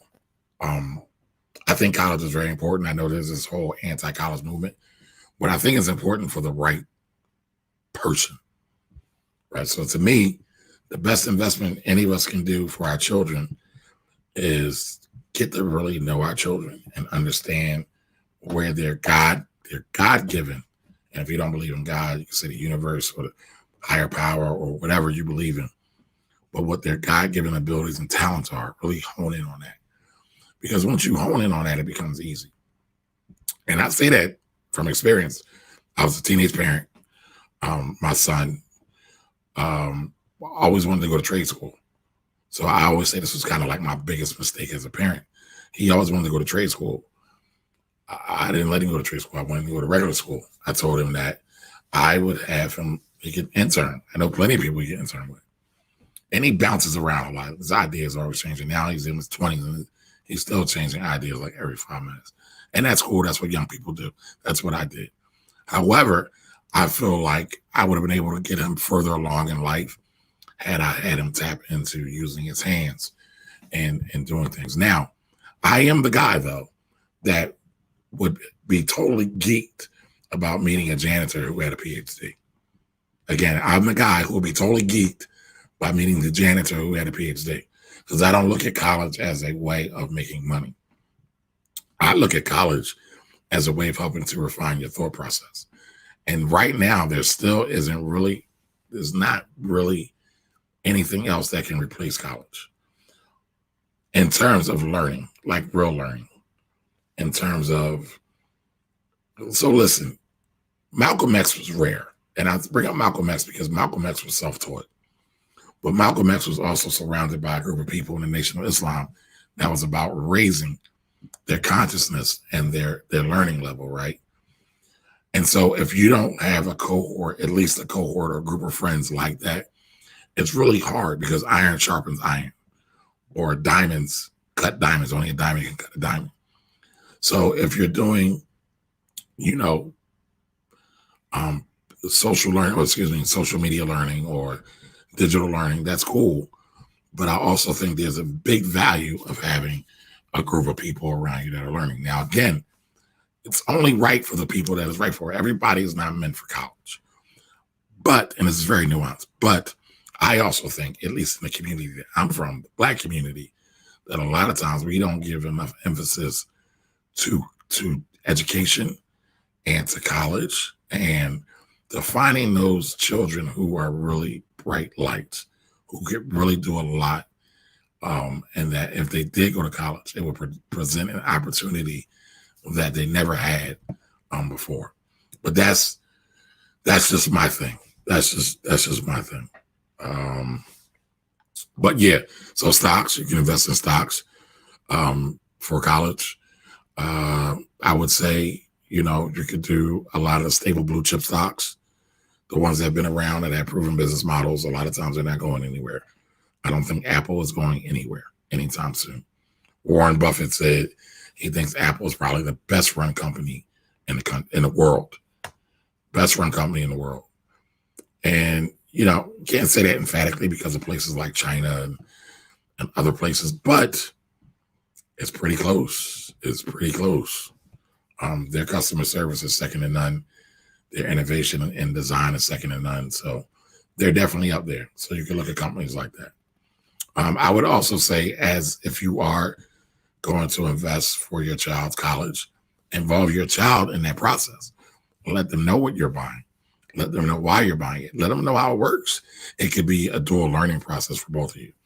And, I'm not trying to assume that you don't know, but, I'm just giving you a couple ideas here. So let's see if we have any other questions. I heard someone talking about a 501c. Have you ever heard of that? And if so, would you share information with that? Man, you trying to pick my pocket. Yes, so a 501c, you're missing a component of that. But a 501c is an IRS designation for nonprofits or not-for-profit organizations. The popular one is 501c3. And that's kind of the big, broad, encompassing umbrella for most nonprofits. But you have nonprofits that are like associations or memberships. So most of the Divine Nine or, fraternities, the Greek letter fraternities are memberships. Some are 501c3s also. You have churches that are 501c. You know what? I'm not sure of their designation, but they are 501c something. Synagogues, mosques, they all kind of come under that. The whole idea of those is that most of them, not all, but most of them don't have to pay taxes. Again, not all of them don't have to pay taxes because they are doing a public benefit, a public good. And so when you're doing a public benefit, a public good, you're taking the weight off of the government to help the citizenry, to help people. And so, they're 501 corporations and organizations out there. You have to pay a fee. You have to create a corporation. Then you have to then convert that corporation to nonprofit status with the IRS. You have to get an approval letter from the IRS. Now, Alton, why are you asking me about 501cs? You can ask me questions and I'm cool with it, but what are you going to do with that information? So tell me what you want to do. What you going to do with that, bro? All right. Oh, that's easy. Ford versus GM. I take Ford every day.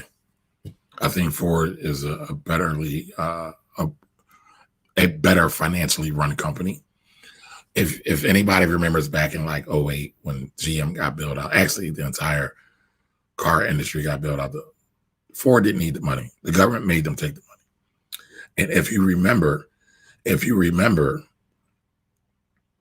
Ford had all this executive perk nonsense. They had separate elevators for the executives so they didn't have to see their quote unquote rank and file employees. And so they blew a whole lot of money on a lot of things and they still wound up getting a bailout. So, I don't know. Michelle, I'm seeing you put a 1 in there. But yeah, I'm taking Ford all day. I publicly talked about buying Ford on my Instagram and my Facebook. I initially liked it because to me, it's a stable company. It's not going anywhere. It's vital to the American economy. If they got in trouble, I believe the government would bail them out. And like I just said, they tend to manage their money a lot better than many of the other car companies. Michelle, you said 1. I missed that. The 1 was for, I get these topics and I run through them so fast sometimes that I don't have them retained in my short-term memory just yet. Plus it's late. All right, so Chili says 5 broke friends equal broke. 5 wealthy friends equal wealth. 5 intelligent friends equal higher thought elevation. Yes. And so it's my feeling, right? I'm a nerd, no qualms about it. It's my feeling that we need more intelligent people here, or at least we need more people to tap into their intelligence. Because I feel like society overall doesn't want people to be smart. They don't want people to tap into their intelligence. They just want them to kind of passively sit around and watch TV, watch the boob tube, and be programmed by the programming that's coming out. Now, again, no diss to anybody that watches TV. I watch TV. I watch series, but I try to be very mindful and intentional about the things that I mentally digest or even expose myself to. Because just like your regular diet, you are what you eat, you are what you see, you are what you hear. You are what you experience. So I feel you have to be very, very intentional about that.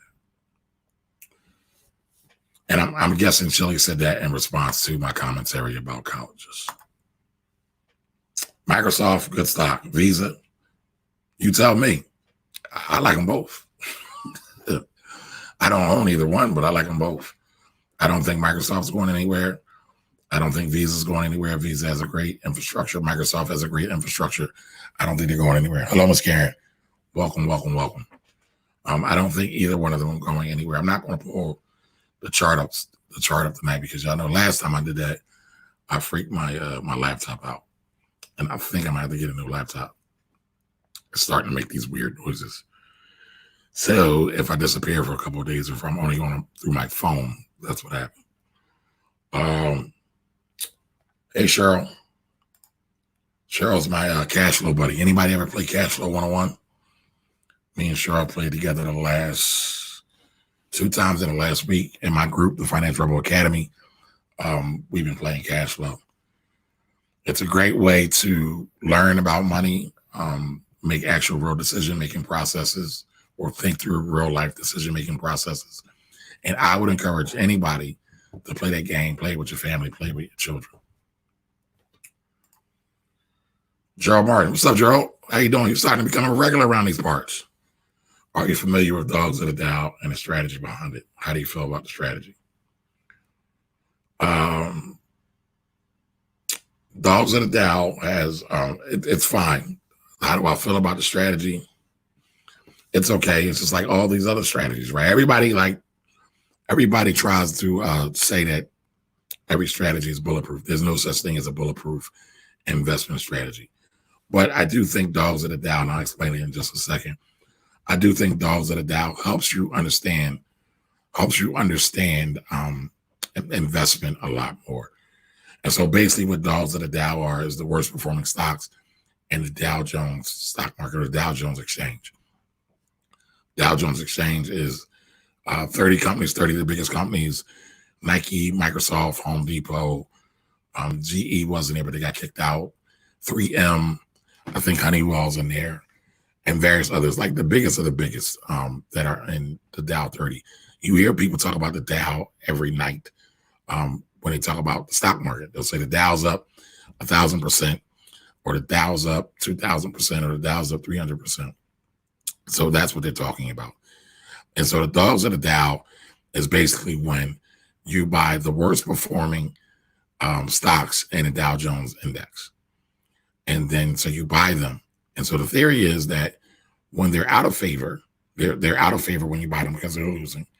And then they will appreciate in value because, one, the companies are always so in demand. People are buying their products, their well-established products or services. There's processes around them. People buy their stuff either on a personal level, like a Home Depot. Like Home Depot has probably thousands of stores across the country. I think Walmart might be in the Dow 30 too.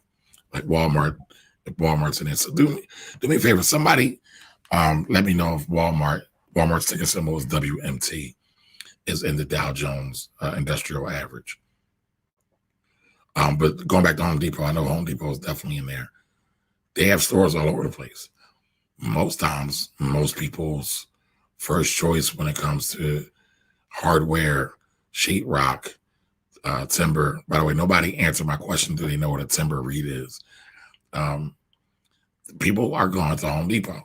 People are going to Home Depot and they're buying, screwdrivers and hardware and things like that. Home Depot makes billions and billions of dollars. Home Depot might be out of season for a little while, but right now, Home Depot might be experiencing a little bit of a drought. But when these homes start to hit and these foreclosures start to hit, people will be fixing up their homes. And so where they're going to buy a large majority of their building materials and lumber and things like that? Home Depot. Now you can say Lowe's too. I don't think Lowe's isn't in the Dow Jones, but Lowe's is Home Depot's competitor. However, again, they go through cycles. Everything goes through cycles. Just like the stock market goes up and down, the seasons go up and down. That's why we have a winter, spring, summer, and fall. There's only a few places that don't have 4 seasons, or they have some type of abbreviated type thing. Just like companies, there's only some companies that run for the most part without any problems. And so basically, again, to kind of round out the dogs of the Dow, you buy the worst performing stocks, right? When they're down, when they're losing money or worst performing. And the theory is that they will rise. Then you sell them. And then you sell them when they become not dogs, but I don't know what's the opposite of dog. I want to say gods of the Dow, but I don't think that's right. But then you sell them and then you buy the dogs again. And then you just keep repeating that process over and over and over again. So how's everybody that just joined? Shelby, what's up, Shelby? Nina Smith, Queen on her throne. Thanks for joining us. Thanks for joining us. For Shelly, how does that saying go? Your network influences your net worth. Yes, I credit it to osmosis.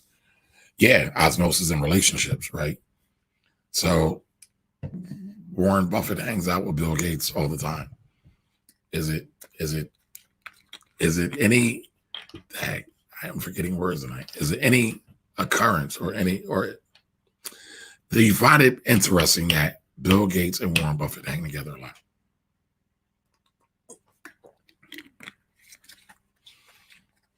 Right? Here's another fun fact. Warren Buffett's best friend or partner is Charlie Munger. Now, y'all let me know if y'all know Charlie Munger. Put a yes or a 1 in the comments. Have y'all heard about Charlie Munger? I've talked about Charlie Munger before. He is not as rich as Warren Buffett. He is not as famous as Warren Buffett, but Charlie Munger is the man. He is that dude when it comes to long-term investing.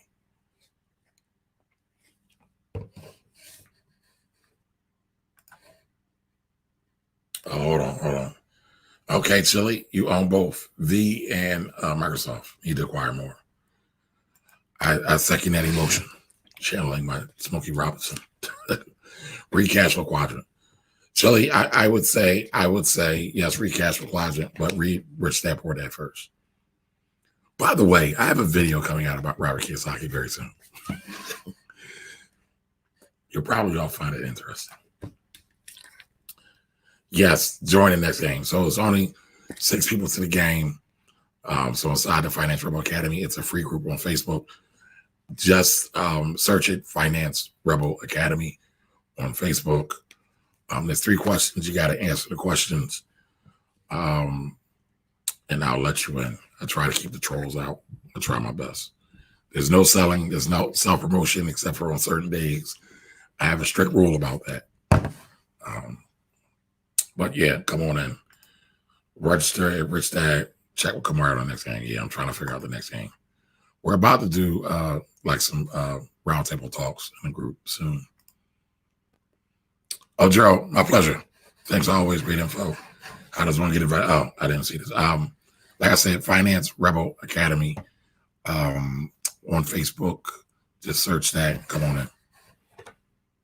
We talk about money every day. So if anybody's interested in increasing their IQ while we got all this downtime during self-quarantine, we can be the quarantine finance team for you. So come on in. TGT is Target, Costco, Walmart, good stocks. Chili, are you saying those are the stocks that are on the Dow? I want to say most of them are.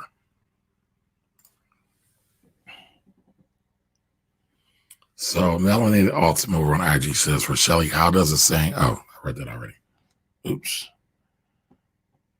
Okay. So Norma asked the question 1. Also, back to the oil. How do you invest in a barrel of oil?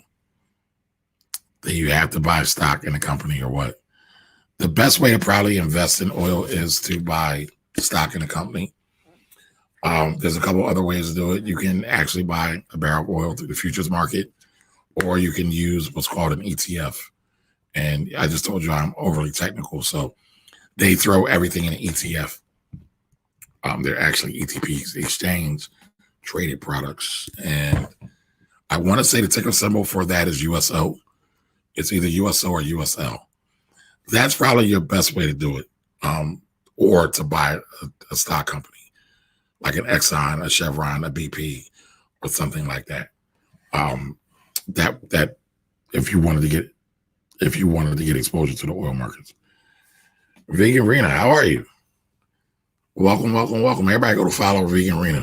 And listen, I be following your recipes. I've been playing around with some of them mushrooms. I'm trying to get my life together and get out the Fat Boy Club.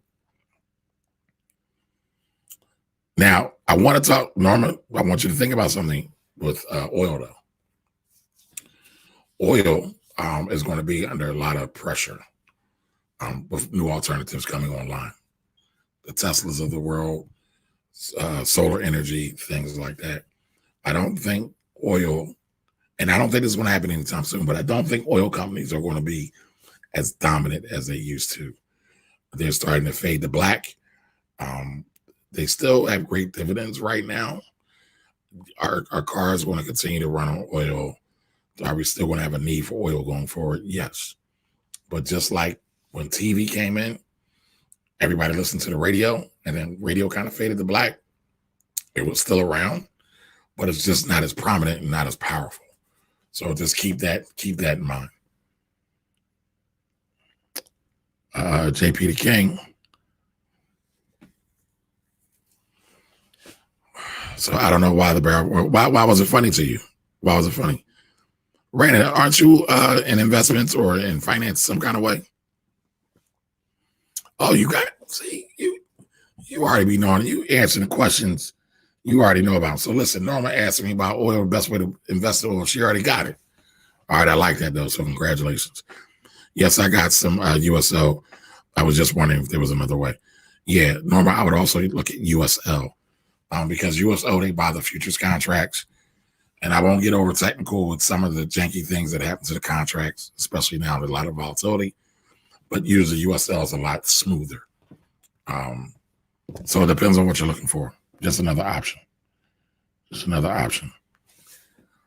I agree with that. I just can't pass up $3. Listen, $3. Just because something is $3 doesn't make it a good investment. Like, everybody knows I hate penny stock. I think penny stocks are the spawns of the devil. There's a lot of them out there. There's thousands of them out there. Just because something is cheap might not necessarily be good. Remember the adage, you get what you pay for. However, just to give you all the definition of a penny stock right now, a penny stock is any stock that is below $5. So there are times like right now where there are certain big companies like a Ford that is technically a penny stock, or at least it was prior to today's closing on the markets. Let me look. Ford's ticker symbol is F, right? So anytime you're looking up a company to invest in, you want to look at the ticker symbol just because it was funny. Okay. All right. So Ford is no longer a penny stock. You know why? Because it's $5.03. But I think Ford's going to bounce around a little bit too. So, Raina, what do you do in the field? I mean, I know you're doing your entrepreneurial thing. Raina's also a power lifter, a vegan. I think you're a fashion designer now, right? All right, IG, I have 1 minute and 41 seconds. So you must be licensed. Are you 6 or 7? All right, IG, I have 1 minute, 7 seconds. It's only leggings. Okay. I saw them. They were dope. So congratulations. Plug your line in here. Actually, I'm gonna hang up right now. And I'm gonna come right back. I said hang up like I'm on the phone. But I'm gonna come right back. I'm gonna end the live, come right back. So everybody come right back. Only on IG. Only on IG.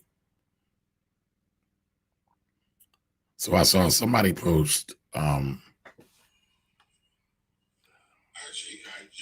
Oops, that's not what I want. There we go.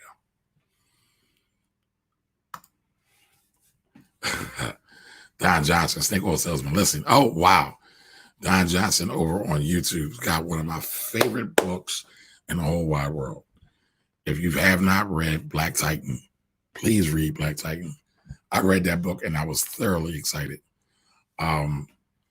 It's about a man by the name of A.G. Gastons from Alabama, between Birmingham and he lived in the other city too, the other big city down there.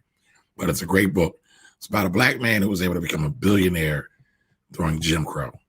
And if you think it's hard to get rich now or to get wealthy now, think about what it was like during Jim Crow.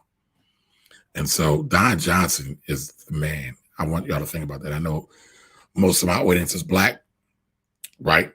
And so one of the reasons why I love A.G. Gastons and I love the book Black Titan is because, one, I didn't get to see a whole lot of black heroes, a whole lot of black business heroes when I was growing up. Shoot, we still don't highlight a whole bunch of black business heroes now. But when I read that book, I was thoroughly impressed by what he did. Thoroughly impressed about the legacy that he left behind and that he created. Also, you know, there's a narrative in our community a lot of times, a false narrative that rich people don't help the poor. And quote unquote rich black folks forget about poor black folks. Now, we can debate that at varying levels and varying topics. However, A.G. Gastons helped Martin Luther King. Also was pissed at Martin Luther King, right? And so now, like, if y'all just bear with me for a minute while I go on a little mini rant, a lot of times we look back and we do this whole revisionist history thing. And we tell the story that everybody loved Martin Luther King. They did not. We tell the story that all Christians and everybody in the church loved Martin Luther King. Absolutely did not. Martin Luther King represented change. Nobody likes change, right? Nobody likes change. And what Martin Luther King represented was change. And people were scared. Same thing with Malcolm X, right? And when you really, you know, dive into the stories, because when I was younger, I only loved Malcolm. I was all about Malcolm. I'm still all about Malcolm. But I appreciate and I respect Martin Luther King for his contributions. Probably because without Martin Luther King, we probably wouldn't be able to use platforms like this right now, just to be honest. But going back to A.G. Gastons, he actually bailed Martin Luther King out of jail. So this man took his money, his wealth, and put it on the line to get Martin Luther King out of jail when he was boycotting. And it was either Selma or Birmingham. I think it was Birmingham. I think it was boycotting in Birmingham. And so that says a lot.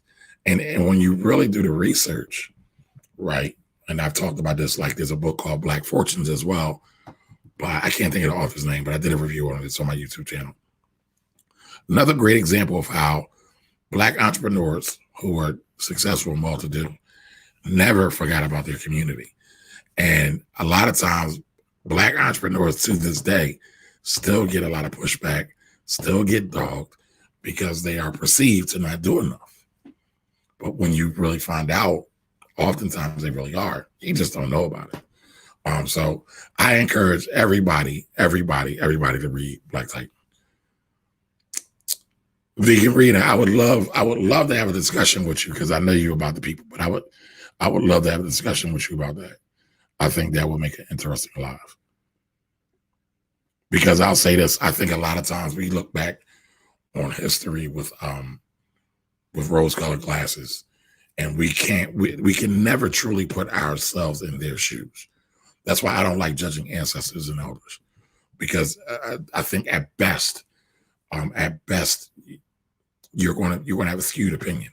You're going to have a skewed opinion because you're never going to know how it feels to get dog sicked on you. And I know y'all here for the money, right? But I do feel you can't really talk about money without talking about the condition of people, because money ultimately is supposed to increase and improve the condition of the people. I mean, honestly, that's one of the reasons why I dove so deep into finance and business that I did, because I wanted to help the community do more things around money, because it seems like money is always the issue. Right. So hindsight is 2020. But yeah, I think that's always a good debate. I'm a respectful debater. I don't cuss nobody out unless you come for me, and I don't think you're that way. I just see you come with the fire though, so I'm with it. I'm with it. I am down with a good intellectual sparring match. What's your take on using life? Now, Gerald, did you ask me that before? Because I talked about that. This, like, I don't know. How long did I talk about life insurance, y'all? Is Darren Miles still on? So, I'm not going to go back over life insurance now. I'm going to do a whole, I do have some videos on YouTube where I interviewed current life insurance agent. I used to be a life insurance agent many, many years ago. I gave up my licenses. As a matter of fact, I gave up all my licenses. I was life insurance, Series 6, 65, 63, and 7. I gave them all up when I started managing institutional money. And then it became such a pain in the ass with social media. It's like you lose your First Amendment right if you are a registered rep or an investment advisor to a certain degree. But yes, I think life insurance, when done properly, is great for generational wealth. I said earlier, and I think this begs to be said again. I think life insurance is the greatest, again, the greatest financial instrument ever created, because it's leverage. It's ultimate leverage. And a lot of people say they don't like life insurance because it doesn't benefit them. Well, if you get the right form of life insurance, it can benefit you. But again, like I said earlier, there's no bad tool, right? All these things are tools. And your financial toolbox or your holster or your belt, your tool belt, you just have to know how to pull out the right tool to work for the right situation. My dad used to tell me that you use the right tool for the right job. When you use the wrong tool for the wrong job, things get fucked up. That was what he said. So keep that in mind. A lot of times people try to use life insurance for everything. Life insurance is not for everything. People try to say, you can make your family rich by using life insurance. You can, but a money in there for quickly departed. So it's my experience that most people don't have a good level of financial education, right? Y'all know I don't like financial literacy. I don't like that term. Again, I'm being overly technical, but, there's a reason. Okay, Raina, so your family owns 2 life state agencies. I've been a part of insurance my whole life. Yes. Yeah, I mean, again, people get it and they don't understand it. And then people sell it wrong too. Like, so I give it to people equally. All I can say, 3, how are you? Thank you for joining us. So, like I said, I think it's the greatest tool, financial tool ever. But I'm gonna do a whole series on that. I'm gonna break down. There's basically 4 levels of life insurance. I'll talk about them, but the life insurance industry is always reinventing itself. All right, Gerald Martin, my man, current dogs of the Dow. Dow Chemical. Matter of fact, I just talked about Dow Chemical in my latest YouTube video. Dow Chemical is a chemicals company, plastics company. XOM is Exxon. IBM is International Business Machines. Everybody knows that, right? Verizon, or VZ is Verizon. I like Verizon. I like Verizon's dividend. I don't think Verizon's going anywhere anytime soon. CVX, is that, that's not CSX. CVX, is that Chevron? Oh, got it before I pulled it up. That's Chevron. PFE is Pfizer. MMM is 3M. WBA is Walgreens. Yeah, Walgreens. CSCO is Cisco, and KO is Coke. So if you brought the dogs of the Dow right now, maybe I'll do a whole video on that. If you brought the dogs of the Dow right now, you get a nice mix. You get a chemical company, you get an oil company, you get a technology company. Even though IBM was like the first big behemoth tech company, they've been asleep at the wheels for a long time now. I know they have Watson, which is the AI product. They still have a bunch of servicing for mainframes. They still have a massive IT servicing department that goes out and provides support to help desk and big companies and things like that. But they've been behind the curve. They've been nothing like a Microsoft. They've been nothing like an Apple. So they're very interesting, but they still got a boatload of money. I would venture to say IBM has more than $20 billion in cash, but I'm gonna look it up real quick. So IBM is trading right now at $119.29. Year to date, so they started the year 134, they're now 119. So that's a drop of roughly $15.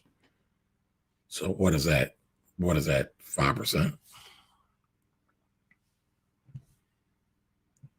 By the way, I am not the finance guy that can do numbers in my head. It's a total lie that all finance and accounting people can do math in their head like that. Yes, their innovation definitely slewed. Norma, you are 1,000% dead on with that. 1,000. So IBM made $77 billion last year. Innovation might have slowed, but God damn it, their bank deposits didn't. Net income, $9.4 billion.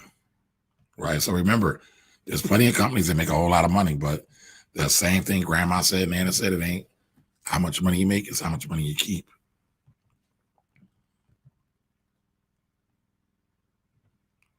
So they're keeping a decent amount. It's not super stellar.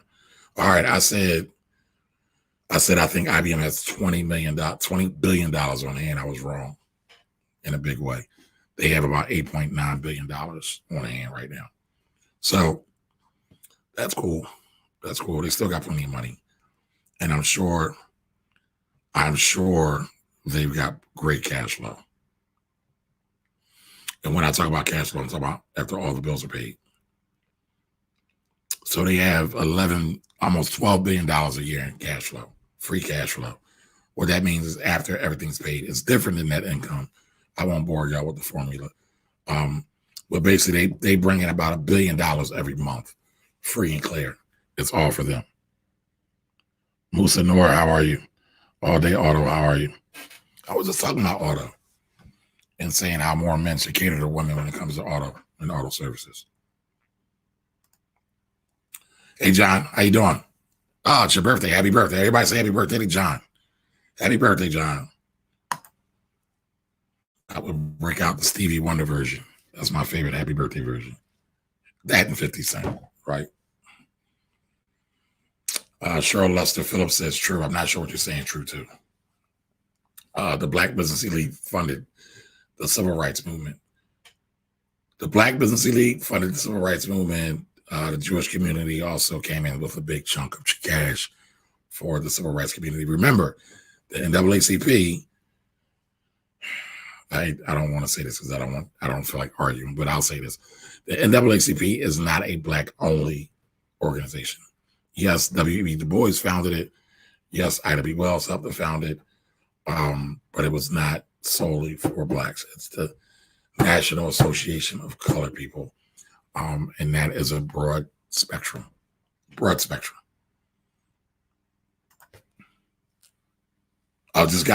damn. Sorry, Don. I hope I didn't spoil it for you. I don't think I did. So you didn't read it yet. Listen, Don, when you read it, let's talk about it. When you come in a group, let's talk about it. Let's do a live on it. Or you can do it in the Black Wealth Project. Either one. Oh, Ollie Halls. Yo, you okay? Yes, I'm fine. Why don't you think I'm okay? Allison Thompson, financial education is key. Yes, ma'am, it is. Yes, ma'am, it is. Edith Richards, good evening. You left IG. What is the topic tonight? Edith, I didn't leave IG. I didn't leave any platform behind. All platforms are with me. Well, except for LinkedIn. I am broadcasting live right now on YouTube, Facebook, and IG. Just listening to this game. Okay. My man, appreciate you. So Edith said happy birthday. Nikki Grossnickel, I hope I'm saying your name right, says happy birthday, John. Shine a light on him. But see, to me, Shine a Light on Him isn't a birthday song. That's just a great feel-good song. But yes, you can definitely shine a light on the people you love when it's their birthday. Allison says happy birthday. She sent you a cake and a bottle of champagne. How nice of her. I'm actually trying to find a liquor store that ships because I'm dry right now. No, tonight, yeah, my IG went down, but I'm back up on IG right now, Edith. So Edith is saying I left IG. I didn't leave. I'm here. What's up, King K Holmes? How are you? Do I have a good definition for PE? Yes, price divided by EPS, or price. PE is price equity. Does it tell you how strong the company is and how well they're handling their money? PE is a good metric to determine if it's overvalued or undervalued or not. So typically a low PE, right, because it's price divided by EPS, earnings per share. So that kind of tells you, does it make good money versus its stock price? And so sometimes it's good and sometimes it's bad. What I suggest for looking at PE, look at the PE of companies in the same sector and industry, right? So if you're trying to compare companies, right, it's a great comparison tool. Okay. I'll see you back over on IG, Edith. Do me a favor, Edith, like my YouTube page. Everybody like my YouTube page. Hey, Sonny. Hey, Kiana. PE, you should not use PE to compare, let's say, a Home Depot to a Ford Motor Company. You should not use PE to compare a Microsoft to a Walmart. You should not use PE to compare, to compare, somebody give me a company. To compare, let's see. To compare Apple to Dollar General. All right. You want to try to keep them in line. Now, some people say anything under a 20 PE is relatively valued, right? A lot of value investors use PE, but it all depends on what type of investing you're doing as well. So to understand better how companies is better managing their money is ROA, which is return on assets, and ROE, return on equity. I'm not going to go into those tonight. Those are like super technical. Yep, no problem. This is what I do, baby. By the way, being politically correct, I'm not calling you my baby, right? I don't want no trouble. I don't want no smoke. For me, it's just a term of endearment.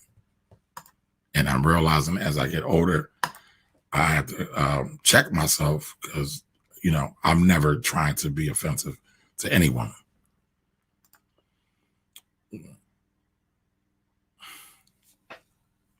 I'm new to this, how to like YouTube. So you can like YouTube. There is a thumbs up button that you can like the video. And then you can also subscribe to my channel.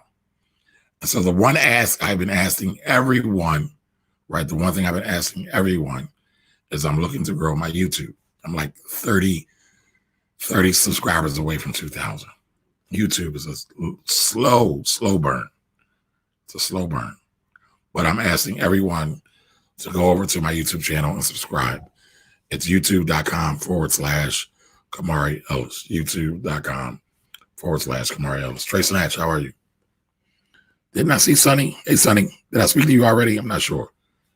Did you cook tonight, Sonny? Y'all go follow Sonny. She's the greatest vegan chef in the world. Matter of fact, Raina, are you still on? If Raina's still on, you and Sonny should connect. Y'all should connect. Both vegans. Both doing the damn thing. Both of y'all are always cooking. And I think y'all will make a dope combination on some things. There's definitely synergy there. And I hate saying synergy. It's such a cliche word. But Sonny, if Vegan Raina is not on, go follow Vegan Raina. It's Vegan Raina, vegan. You know how to spell vegan, right? VEGAN, Vegan Raina. Vegan Raina is also a powerlifter. Vegan Raina is very dope. All right, so Edith found me back on IG again. So Edith, why do you like IG over YouTube?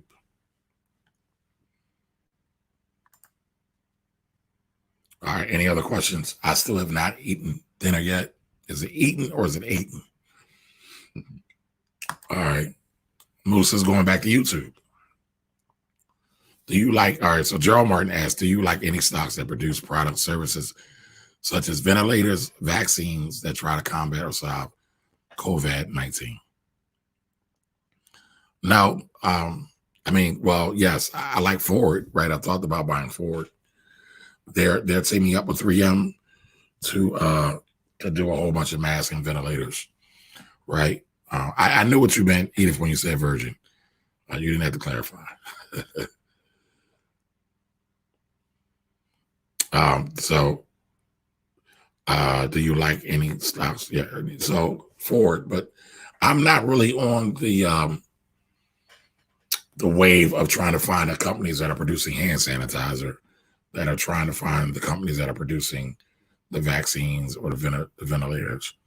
I know a lot of companies are getting that energy, but that's like the obvious play, right? And it might not even really be a play. Why it might not be a play? Because some companies, they have these products and they just are part of their overall product mix. I'm trying to think of one right now. I'm going blank right now, but it's all going to be short-lived. Now, if it was a long-term trend, we're talking 10 years, 20 years, 30 years, 50 years, then I'm with it. I would look at it because it's going to be a long-term moneymaker. It's not going to be a blip in the radar. I mean, we got to take Corona seriously, right? We got to take Corona seriously. The non-educated person in the White House does not take Corona seriously. We have to take it seriously. However, it's going to be short-term in nature, probably less than a year.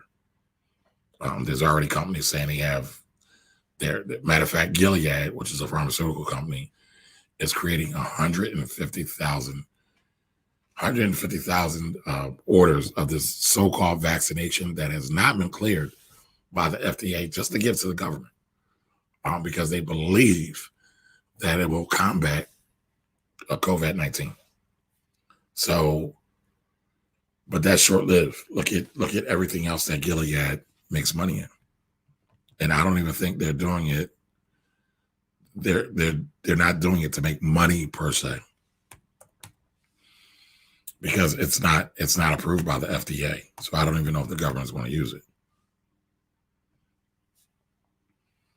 So Gilead is ticker symbol GILD, $74.99. It is, wait a minute. It is a $94 billion company. The market cap, that's the total value, is $94 billion.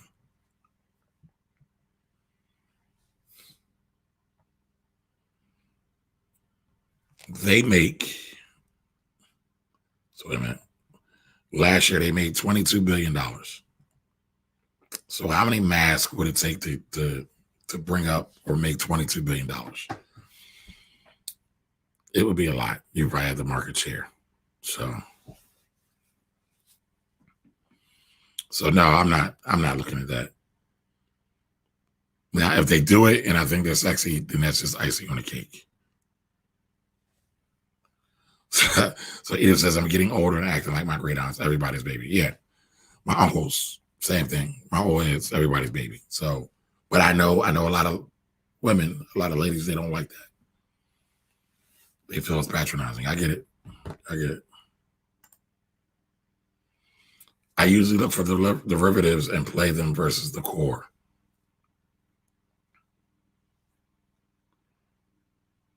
I usually look for derivatives and play them versus the core. So when you say derivatives, Jared, are you talking about actual financial derivatives, or are you talking about kind of the let's say the picks and shovels strategy of investing, the outlying things? Miss Ohio, how are you? I hope I said your name right. Correct me if I didn't, let me know. So cannabis, fertilizer, lighting, packaging. So what exactly are you saying there, Gerald? So are you investing in cannabis? And so to me, cannabis is the core. I'm sorry. I got what you're saying. So you're saying cannabis is the core for, yeah. So you're talking picks and shovels. So cannabis is the core. Fertilizer, you need fertilizer for grow. You need lighting for grow, especially for hydroponics and things like that, and packaging. Yes. So picks and shovels. Hey, Kelly, everybody go follow Kelly, Kelly's Closet. Kelly makes and sells apparel for what I call the thick ladies. I can't look at Kelly's page too long, but the ladies love Kelly's page. She sells and makes lingerie for plus size women because nobody really rocks with the plus size women like that. So yeah, yes, that's picks and shovels. That's definitely picks and shovels. And basically, picks and shovels is a term that came out of the gold rush. While everybody was rushing in to mine gold, nobody thought about jeans. And so when the jeans came out, can anybody name the company that took advantage of that and sold the gold miners jeans and is still in business to today? Not many gold miners from that era are still in business to today. So I don't see anybody chiming in about, J Rock got it. Levi Strauss. Actually, Levi Strauss just did an IPO. I'm not sure about Wrangler. I feel like Wrangler came later on, but I'll take your word on it, Kelly. So Levi's and Wrangler. But I know Levi's for certain made their money off of the picks and shovels strategy. But no, Google is Kelly. You might be right with Wrangler. I mean, Wrangler, I haven't heard the term Wrangler since I was a kid. Vidal Sassoon and Jordache. Yeah, Levi's is the main one. Okay, Edith. Edith, did you see the video that I put up about federal contracts? Is that why you're asking that cleaning business? Because I put up that tab. There is an hour-long video that I did over the weekend. See, I be on here a lot. I'm trying to get y'all some jewels. But I did an interview with a good friend of mine, Serena Moore Thomas. I call her like the federal contracts queen. She talked about Fed contracts and why cleaning companies especially should get involved with cleaning contracts right now. Black Business Guru, how are you? Thanks for joining. You didn't see it. So what I'll do is, since you're new to YouTube, I'll have mercy on you. It's Saturday. It's up there. There's a lot of jewels. So Kiana, I'm trying to get your name right. Said the session was dynamic because I did it live on YouTube and Facebook, and it's still up on Facebook and it's still up on YouTube. Okay, J Rock, you saw that? Okay. Yeah, I mean, so there's opportunities out here, and listen, you don't have to be $1 million business to get involved with federal contracting. You don't have to be a $500,000 business. So you don't even got to be a $50,000 business. Just learn the process and go from there. No, no, she didn't have on head wrap. The head wrap was Courtney Bowden. So I interviewed Courtney Bowden. Courtney Bowden is my own girl. That was the one where she was talking about she only works with Black women primarily in her business. And she helps them develop their brand, get them into creating their own content, their own media. Courtney's dope. Courtney's dope.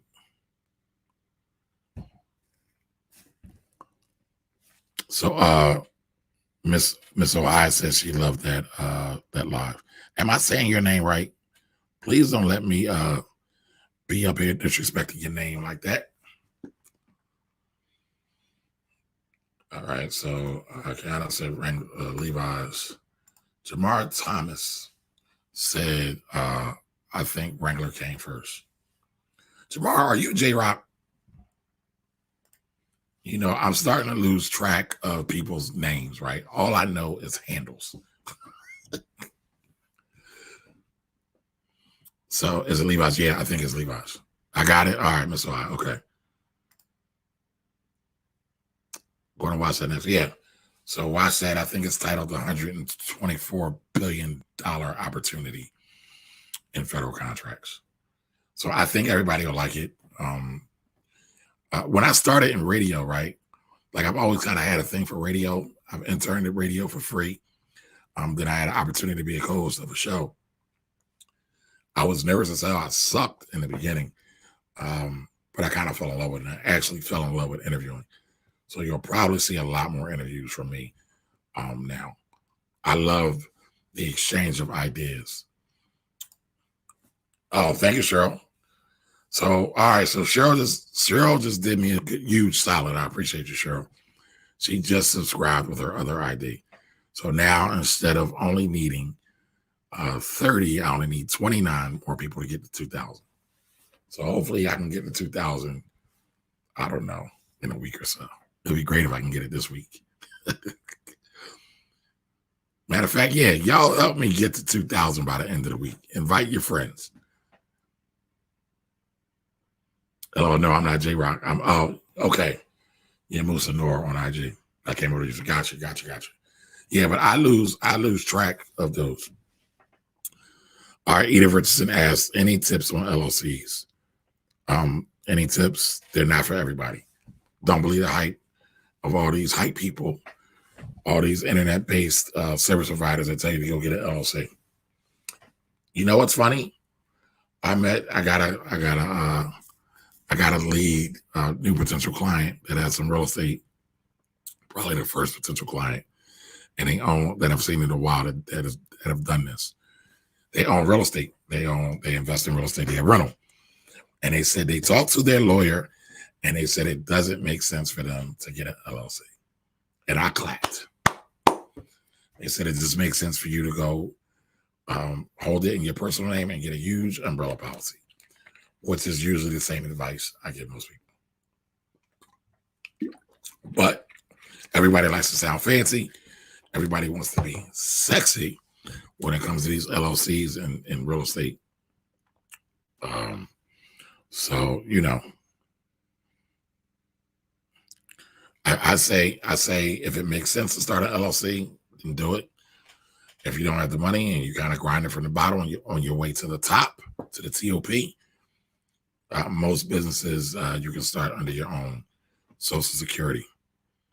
So there may not be a need to get an LLC. And let me explain something to everybody watching about LLCs. Everybody talks to you about the great benefit of LLCs, but it's been my experience, 20 years interacting with thousands of people over those 20 years, that there are going to be several people who register LLCs, pay their money to get LLCs, never do a dime or a penny or a quarter nickel of dime in business in an LLC. And some of those LLCs will be registered in states that have annual filing fees. California's filing fee is $800. Let me say that again, right? You can have an LLC that didn't make any money. There are certain states that have annual filing fees. So if your LLC is registered in a state, you have to pay the state money every year to stay in good order or in compliance. California's fee is $800. Massachusetts' fee is $800. And I see a lot of people get jammed up around that. So all I'm saying is if you're brand new in business, you're not sure what you're doing, you're just starting out, you're just testing the waters, just do it under your name. You don't have to do it as an LLC. 9 times out of 10. Remember I said there are no cookie cutter strategies, right? Everybody's strategy needs to be tailor-made for them, custom-made for them. So, Jamaican, how are you? I hope I'm saying your name right. I know every time you come on, I ask that question. Mr. Royale Sr., how are you? Okay, I appreciate you, Edith. Everybody tell all y'all friends to subscribe. Okay, Edith, so I want to start a cleaning business and want protection, not sue for personal stuff. Okay, I have a question, Edith, and this isn't, I'm not trying to come at your neck, but do you have anything that you're afraid to lose? And by the way, Edith, what state are you in? What state are you in? So starting an LLC isn't a whole lot of money. I'm in Pennsylvania. It's $125. It's $125 to register your LLC in Pennsylvania. It is entirely free to register your EIN number. So you need your EIN number, and you need to register with the state. EIN number is free. So I know everybody been running around talking about free game this and free game that. I've been doing free game forever, but there's no diss. I'm just saying. I wouldn't pay a LegalZoom. I'm actually mad I even said their name. I wouldn't pay any of these internet providers to do. They charge like somewhere between $300 and $500, and then they upsell the mess out of you. I wouldn't pay any of them to do that. Again, every situation is not applicable or applicable to you. And so what did I say? The umbrella. Yeah, so umbrella insurance. You can get an umbrella insurance policy. You could probably buy $1 million worth of umbrella insurance for pennies on a dollar. Well, Edith, go watch that video. Serena talked about it. She said sole proprietors can do contracts. LLCs can do contracts. Corporations can do contracts. It all depends. Don't just assume that you need to spend money or to get something without researching it first. However, sometimes you do. Let's see, there's a question here on Instagram. What do I think about creating a family bank? I just talked about family bank, Mr. Royale Sr. However, you said something very interesting, right? Remember I told y'all the biggest reason I kind of got deep into finance the way I did was because I wanted to help come up with solutions for my community. So Mr. Richards asked, let me see, can I put that up on the screen? Is there a way to do that? There we go. What do you think about creating a family bank? So I talked about family banks. It's part of life insurance. It's good for some people. It's bad for others. A lot of people sell it wrong. Family banks are good for people that make a good amount of money that need a family banks. He has family banks that need a tax advantage account. Typically, they also pay good dividends as well, or interest. SUSU. Anybody familiar with the term SUSU? So if you are familiar with the term SUSU, put a 1 in the chat.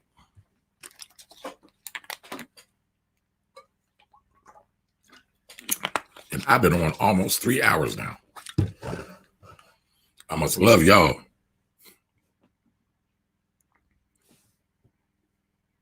Well, Mr. Royal, I know you've heard it. So Miss Edith says, your voice is so deep, you sound like Barry White. This is a lot of sexy, no disrespect. Well, thank you. Let me screenshot that. Made me feel good for the day. So all right, so people have heard of Susus. Kiana's heard of Susus. Susu started in West Africa a long time ago. Many people in the Caribbean do it. Our Caribbean family, a lot of them do it. Not so much amongst the Black Americans that live in America, right? Susu is basically a how to speak it. It's like a funding circle, right? So let's say you got 5 people. Everybody puts in $25 every time they get paid or every week, and then it kind of rotates. And it rotates, and every person will get the mass amount. So right, there's 5 people in the SUSU. Everybody puts in every week when everybody gets their turn to collect the big pot of money. So a lot of people use that. I know people that have used SUSU to buy homes or put down payments on homes. I know people that use SUSU to start businesses. I know people that do a lot of things with it. It can be a great tool. And then there are a lot of people that kind of remix SUSU, and they use it as like their own personal bank. Busy Ben 03, how are you? Thank you for joining us. And so a lot of people use it, or some groups of people use it as a way of economic or cooperative economics. I think SUSU is awesome when done right. However, the person that's usually in charge of the SUSU is highly respected in the community. So there's a couple of parts, right? And if you look at this and you dissect this, this also talks a lot to the state of Black folks living in America. Yeah, Susu has to be trustworthy, but there's been times when it's not. So there's been times when people skated off with the bag. Sadly, that's just human beings.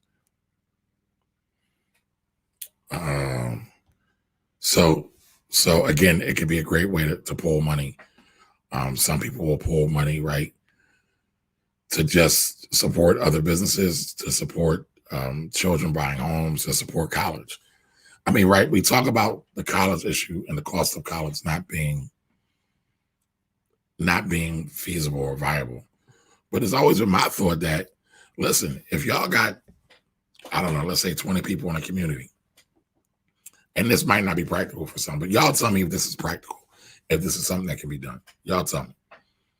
You might have 20 people in that community that seen these children grow up from, out of diapers to, 18 years old, graduating from high school, wearing their cap and gown. To me, it behooves the community to invest in the education of those children, 20 people, whatever it may be. So each one of these communities can create their own fund, kind of like a Susu, but a little remix. And they can put money away for the children in their community. And you can apply this principle to so many things, right? Pooling money. I tell people all the time, the idea of rugged ideal or rugged individualistic ideals is an American lie. Rugged American individualism is a lie. Most wealth was created in concert with other people, some way, shape, or form, whether it's through pure exploitation, right, through doing things illegally, or by pooling resources and money together and doing projects and working on things together. That could solve a lot of issues. And so a lot of people label Susu as a form of kind of like micro lending. So if you really want to get down with micro lending or look at it, there's a great book by Muhammad Yunus called The Banker to the Poor. It's a wonderful book, Banker to the Poor. I would encourage everybody to read that. But Susus can be powerful. Pooled money can be powerful. It's got to be a trustworthy thing. People in that square or that circle, they all have to trust. So if you're interested in doing that, I would say start small, and kind of build it out. I mean, I've thought about creating various funding mechanisms for small businesses for a while now. I haven't done it, but it's definitely something that's on my mind because I think there's a lot of tools. And shucks. Hold on. Just got a text from someone. Sorry about that, y'all. I got a text. There's a lot of tools. There's a lot of gems that we can create our own. We can't wait for government to come save us. We can't wait for some rich dude on high to come save us. Which, by the way, a lot of rich people do contribute. People just don't know about it. But we have to take, our money and put it together. I don't care if it's pennies, nickels, dimes, quarters, dollars. Put it in a pot. Everybody come to the party. We will pool money to get people out of jail. And a lot of times we won't pool money to put people through college. And I don't think that's the right way to go about it, in my opinion, long term. Right? So, wait, what's your regular schedule? I missed 2 hours. Yes, Edith, I started at 8. The new time is 8. Yes, so we have to be trustworthy. Sherwin, 1906, how are you? MDK, how are you? Oops, flip the camera. Could buy the block with that. Yeah, you could buy the block. Author's name, I'm assuming you're talking about The Banker to the Poor. Author's name is Muhammad Yunus. It's a story about a guy over in India. D-Lee, welcome back. It's a story about a guy, I want to say it was an economic professor. Story about a guy in India, in Bangladesh, because there was a war, that gave small businesses typically run by women, by Indian women or Bangladeshi women. One day I'll have to tell y'all the story of how I got cussed out for calling a Pakistani an Indian. But that's a whole other story. But it's a story about them and how he used micro lending to help that community get a better footing and help them get on their feet. So, all right. So questions on YouTube. Oh, I got that one already. Do I dabble in options? A little bit, not a whole lot. I'm looking at options a lot more. My cousin and I have an LLC for an investment club. That's awesome. If y'all ever want me to come talk, Jamar, I'll be more than happy to come talk to y'all investments club. And I think that's dope that y'all have an investment club. That, it's a family affair. You can get together. Biggie said business and family don't mix like, I can't say the rest, but Biggie's one of my favorite MCs of all times. But I think he was wrong. It can mix. It should mix. Many of us have to find a way to mix. There's a reason why some of the richest families, some of the richest people in the world come from family business. When anybody has a chance, look up the Walton family. Everybody talks about the Rockefellers. Everybody talks about the Rothschilds. All family businesses. There's power in numbers. The key is everybody's got to be on the same playing field, at least to the same part. Y'all at least got to be on the same page, moving in the same direction and working to move in the same direction, right? It's one thing to get on the same page, right? I say all the time, you got to be on the right book, on the right chapter, on the right page. So it takes work to get there, right? But then it also takes work to stay there. You have to be very, very intentional about that. I'm a product of a small family business. So I kind of know what I'm talking about in that vein. I'm a product of it. Does Michigan have a fee? Althea, I think you're talking about LLC. I am not sure. Google it. Google Michigan, Google annual Michigan LLC fee, and it should come right up.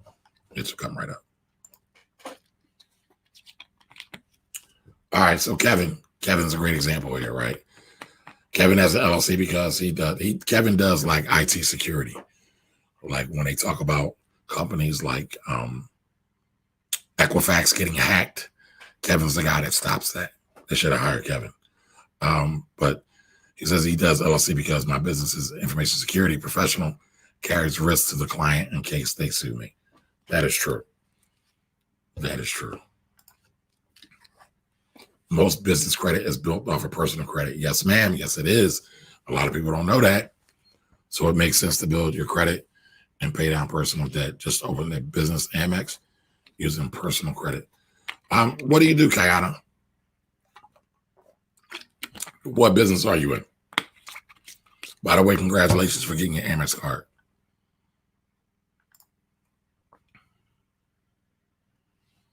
Is that my quote? Right book, right chapter, right page? No, I can't say that's my quote. Hey, SLFX. Now, y'all know I talk a lot about trading, right? That I'm not here for traders. I'm here for long-term investors. But I'll say this. I've watched a couple of SLFX videos, her lives, and she's pretty dope.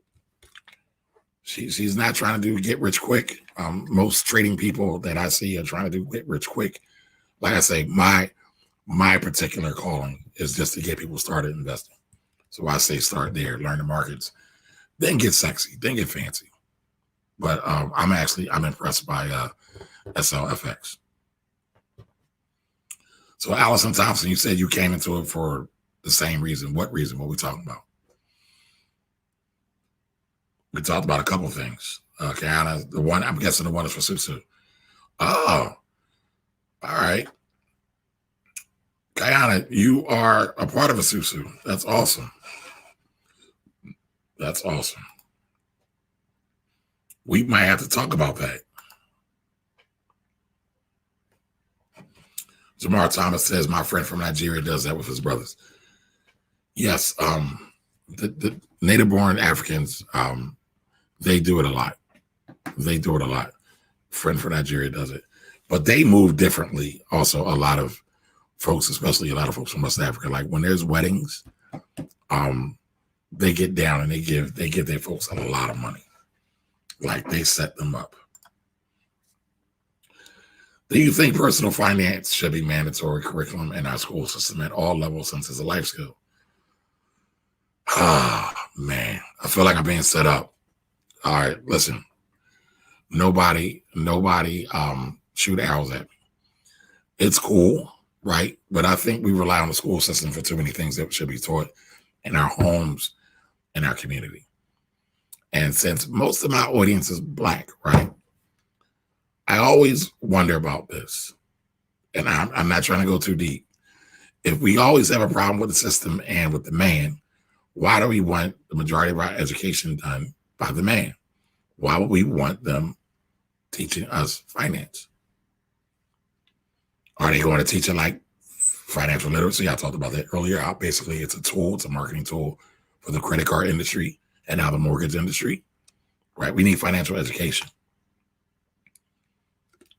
So yeah, they can talk about it, but just like anything else, I feel like the real basics need to come out of the home. And again, you know, there's a lot of professionals out there that want to help. A lot of us sometimes get beat up on too by our community. That's another discussion. Or I'll say this: some of them don't have the personality to deal with some of the backlash that comes. I tell people all day long, I'm a Black capitalist. I believe in capitalism. I don't believe the history nor economic definitions define Black capitalism the way that our quote unquote conscious community does. If you really want to get down to the nuts and bolts of this, and I have argued, or not argued, right? So I've respectfully debated many of the elders in our conscious community about that. They don't agree with me because they're stuck into their dogma, and that's cool. And listen, that's no diss. I'm stuck in my dogma too. But you know, that's no diss. But if we're really going to be about anything and build anything, because I talk about money from an infrastructure standpoint. I ain't talking about buying cars. I'm not talking about buying jewelry. I'm not talking about getting that latest drip. I don't know. I might be too old to say drip, but I'm not talking about buying clothes and furs and stuff like that. I'm talking about our schools always have issues. So we need to get our money up so we can have better schools. Always. Every inner city in the United States has issues with their school district's money. And the majority of students are Black. Well, at some point you have to ask yourself, what are we going to do about it? That's just my thinking. You know, just my thinking. You know, one of the things I said, I got a couple of things I said I'm gonna do. I said I'm going to do a camp one year for the youth. So I'm working towards that now. I don't know if I'm going to do it this summer, like a summer camp. Probably can't do it this summer because of everything. So maybe next summer. So I just got to find a place and figure out what exactly I want to do. So, I mean, you could say, yeah, but like home ec, right? Home ec was in school when I was in school, but home ec didn't teach me how to cook. My mama taught me how to cook. My daddy taught me how to cook. My grandmama, right, one of them called mother. I called my grandmother mother. That was her name. She taught me how to cook, right? I didn't have to rely on public school. We rely, in my opinion, too much on things. And listen, I am not, because I get called a Republican a lot of times. I believe in personal responsibility and self-reliance. But by no means do I believe this notion that pull yourself up by the bootstraps is real, right? I just talked about the lie of the American rugged individualism, how it's a lie, right? I'm just here for the facts. If you want your kids to learn something, God damn it, you teach them. So they can at least have a base. Listen, I wouldn't be here if it wasn't for my dad. My dad's an accountant. Now, I do some accounting work. I do a lot of tax work, but I love the stock market. I love finance. Finance is about making money. Accounting is about counting money. Accounting is about history, what you need to do for finance. But finance is about projections and modeling and how you can make money. I like the future stuff. How are we going to get to it? You know, but it was crazy as such that I've been around it so long that I couldn't get rid of my clients. I got tired of giving them away. And I said, you know what? I can actually make this a business, a real business. So that's what I'm doing. Most don't cook. Yeah, most don't cook because we all go to McDonald's. And I'm guilty of that too, right? So listen, there is no judgment here, right? But I can cook. If Wendy's, McDonald's, Popeyes, they went out of business, that'd be cool. So Don Johnson says, I 100% agree. At home, most teachers aren't in a place to teach from the experience standpoint. Yeah. And again, like financial literacy, again, or they're educated, right? Because listen, you could have educated people, but what perspective of education are they coming from? So that's the thing. What perspective of education are they coming from? Like in economics, there's like different schools. You know, you have your Austrian school and your classical school. There's like different schools. So when I think about wealth, I don't think you can go through a financial literacy class or a 2-day work camp and really be serious about creating wealth. You got to get in some books. You got to get in some conversations. You got to take some classes. You got to get some courses. You got to really get into it. Nothing that is worth doing comes overnight. That's just not how it works. Quiet Life, how are you? Thanks for joining us. You know, so like people say they want to learn, and a lot of people do. You know, I want to give credit where credit is due. A lot of people ask questions of me, right? And I can only speak of my experience. And then they will take the initiative. They will start researching the stock. They will start buying the stock. They will start to get enthralled. And again, you know, I don't know if I didn't complete the start earlier. The reason why I am so enthusiastic about getting people to buy stock is because we need an investment mindset. We have consumer mindsets. To me, the only way you overcome a consumer mindset is by replacing that mindset with an investment mindset. We all are trained to get money. All of us. We can't help it. It's in everything we do. Money, money, money, money. It's funny. I always find it interesting that we spend money all day long, but nobody really wants to talk about money. And I ain't talking about buying no J's. I'm not talking about buying a car. And for the most part, I'm not talking about buying a house that you live in. I'm talking about things that appreciate in value. I did my poor Ving Rhames impersonation earlier with things that appreciate in value. Stocks, bonds, artwork, real estate, businesses. That's what I'm talking about. We don't, a lot of people don't want to do that. A lot of people don't want to do that. Ray Pryor, how are you? Thank you for joining us. So not me. So Miss Edith over here touting. Now, Miss Edith, you was talking about my voice earlier, right? And you was telling me how sexy it is. Now you're talking about food. I hope you ain't trying to seduce me. Oxtails. I love oxtails. Brown stew. You sound like you're Caribbean. All right. So I got 1:50 left on IG. I've been on for 2 hours and 48 minutes altogether. And so let me see if I got any other questions on. But I'm gonna end my IG live, and I'll stay on for. No, I don't think I have any other questions. Or do I? Okay, Don. Yeah, I read that. And then for the camp, maybe link up with the boys from the hood. I think you're talking about. I know what you're talking about. You're talking about the podcast that was on Corey and Jimmy. Was it By the Hood? I always say their name wrong, and I'm mad because I mess with those dudes. They are all solid dudes. Yeah, we've actually talked about it. We've talked about it. So we're going to get together and do stuff. Yes, Allison, get our money up for political leverage. Home ec. Haven't heard that term. Yeah, but it's real.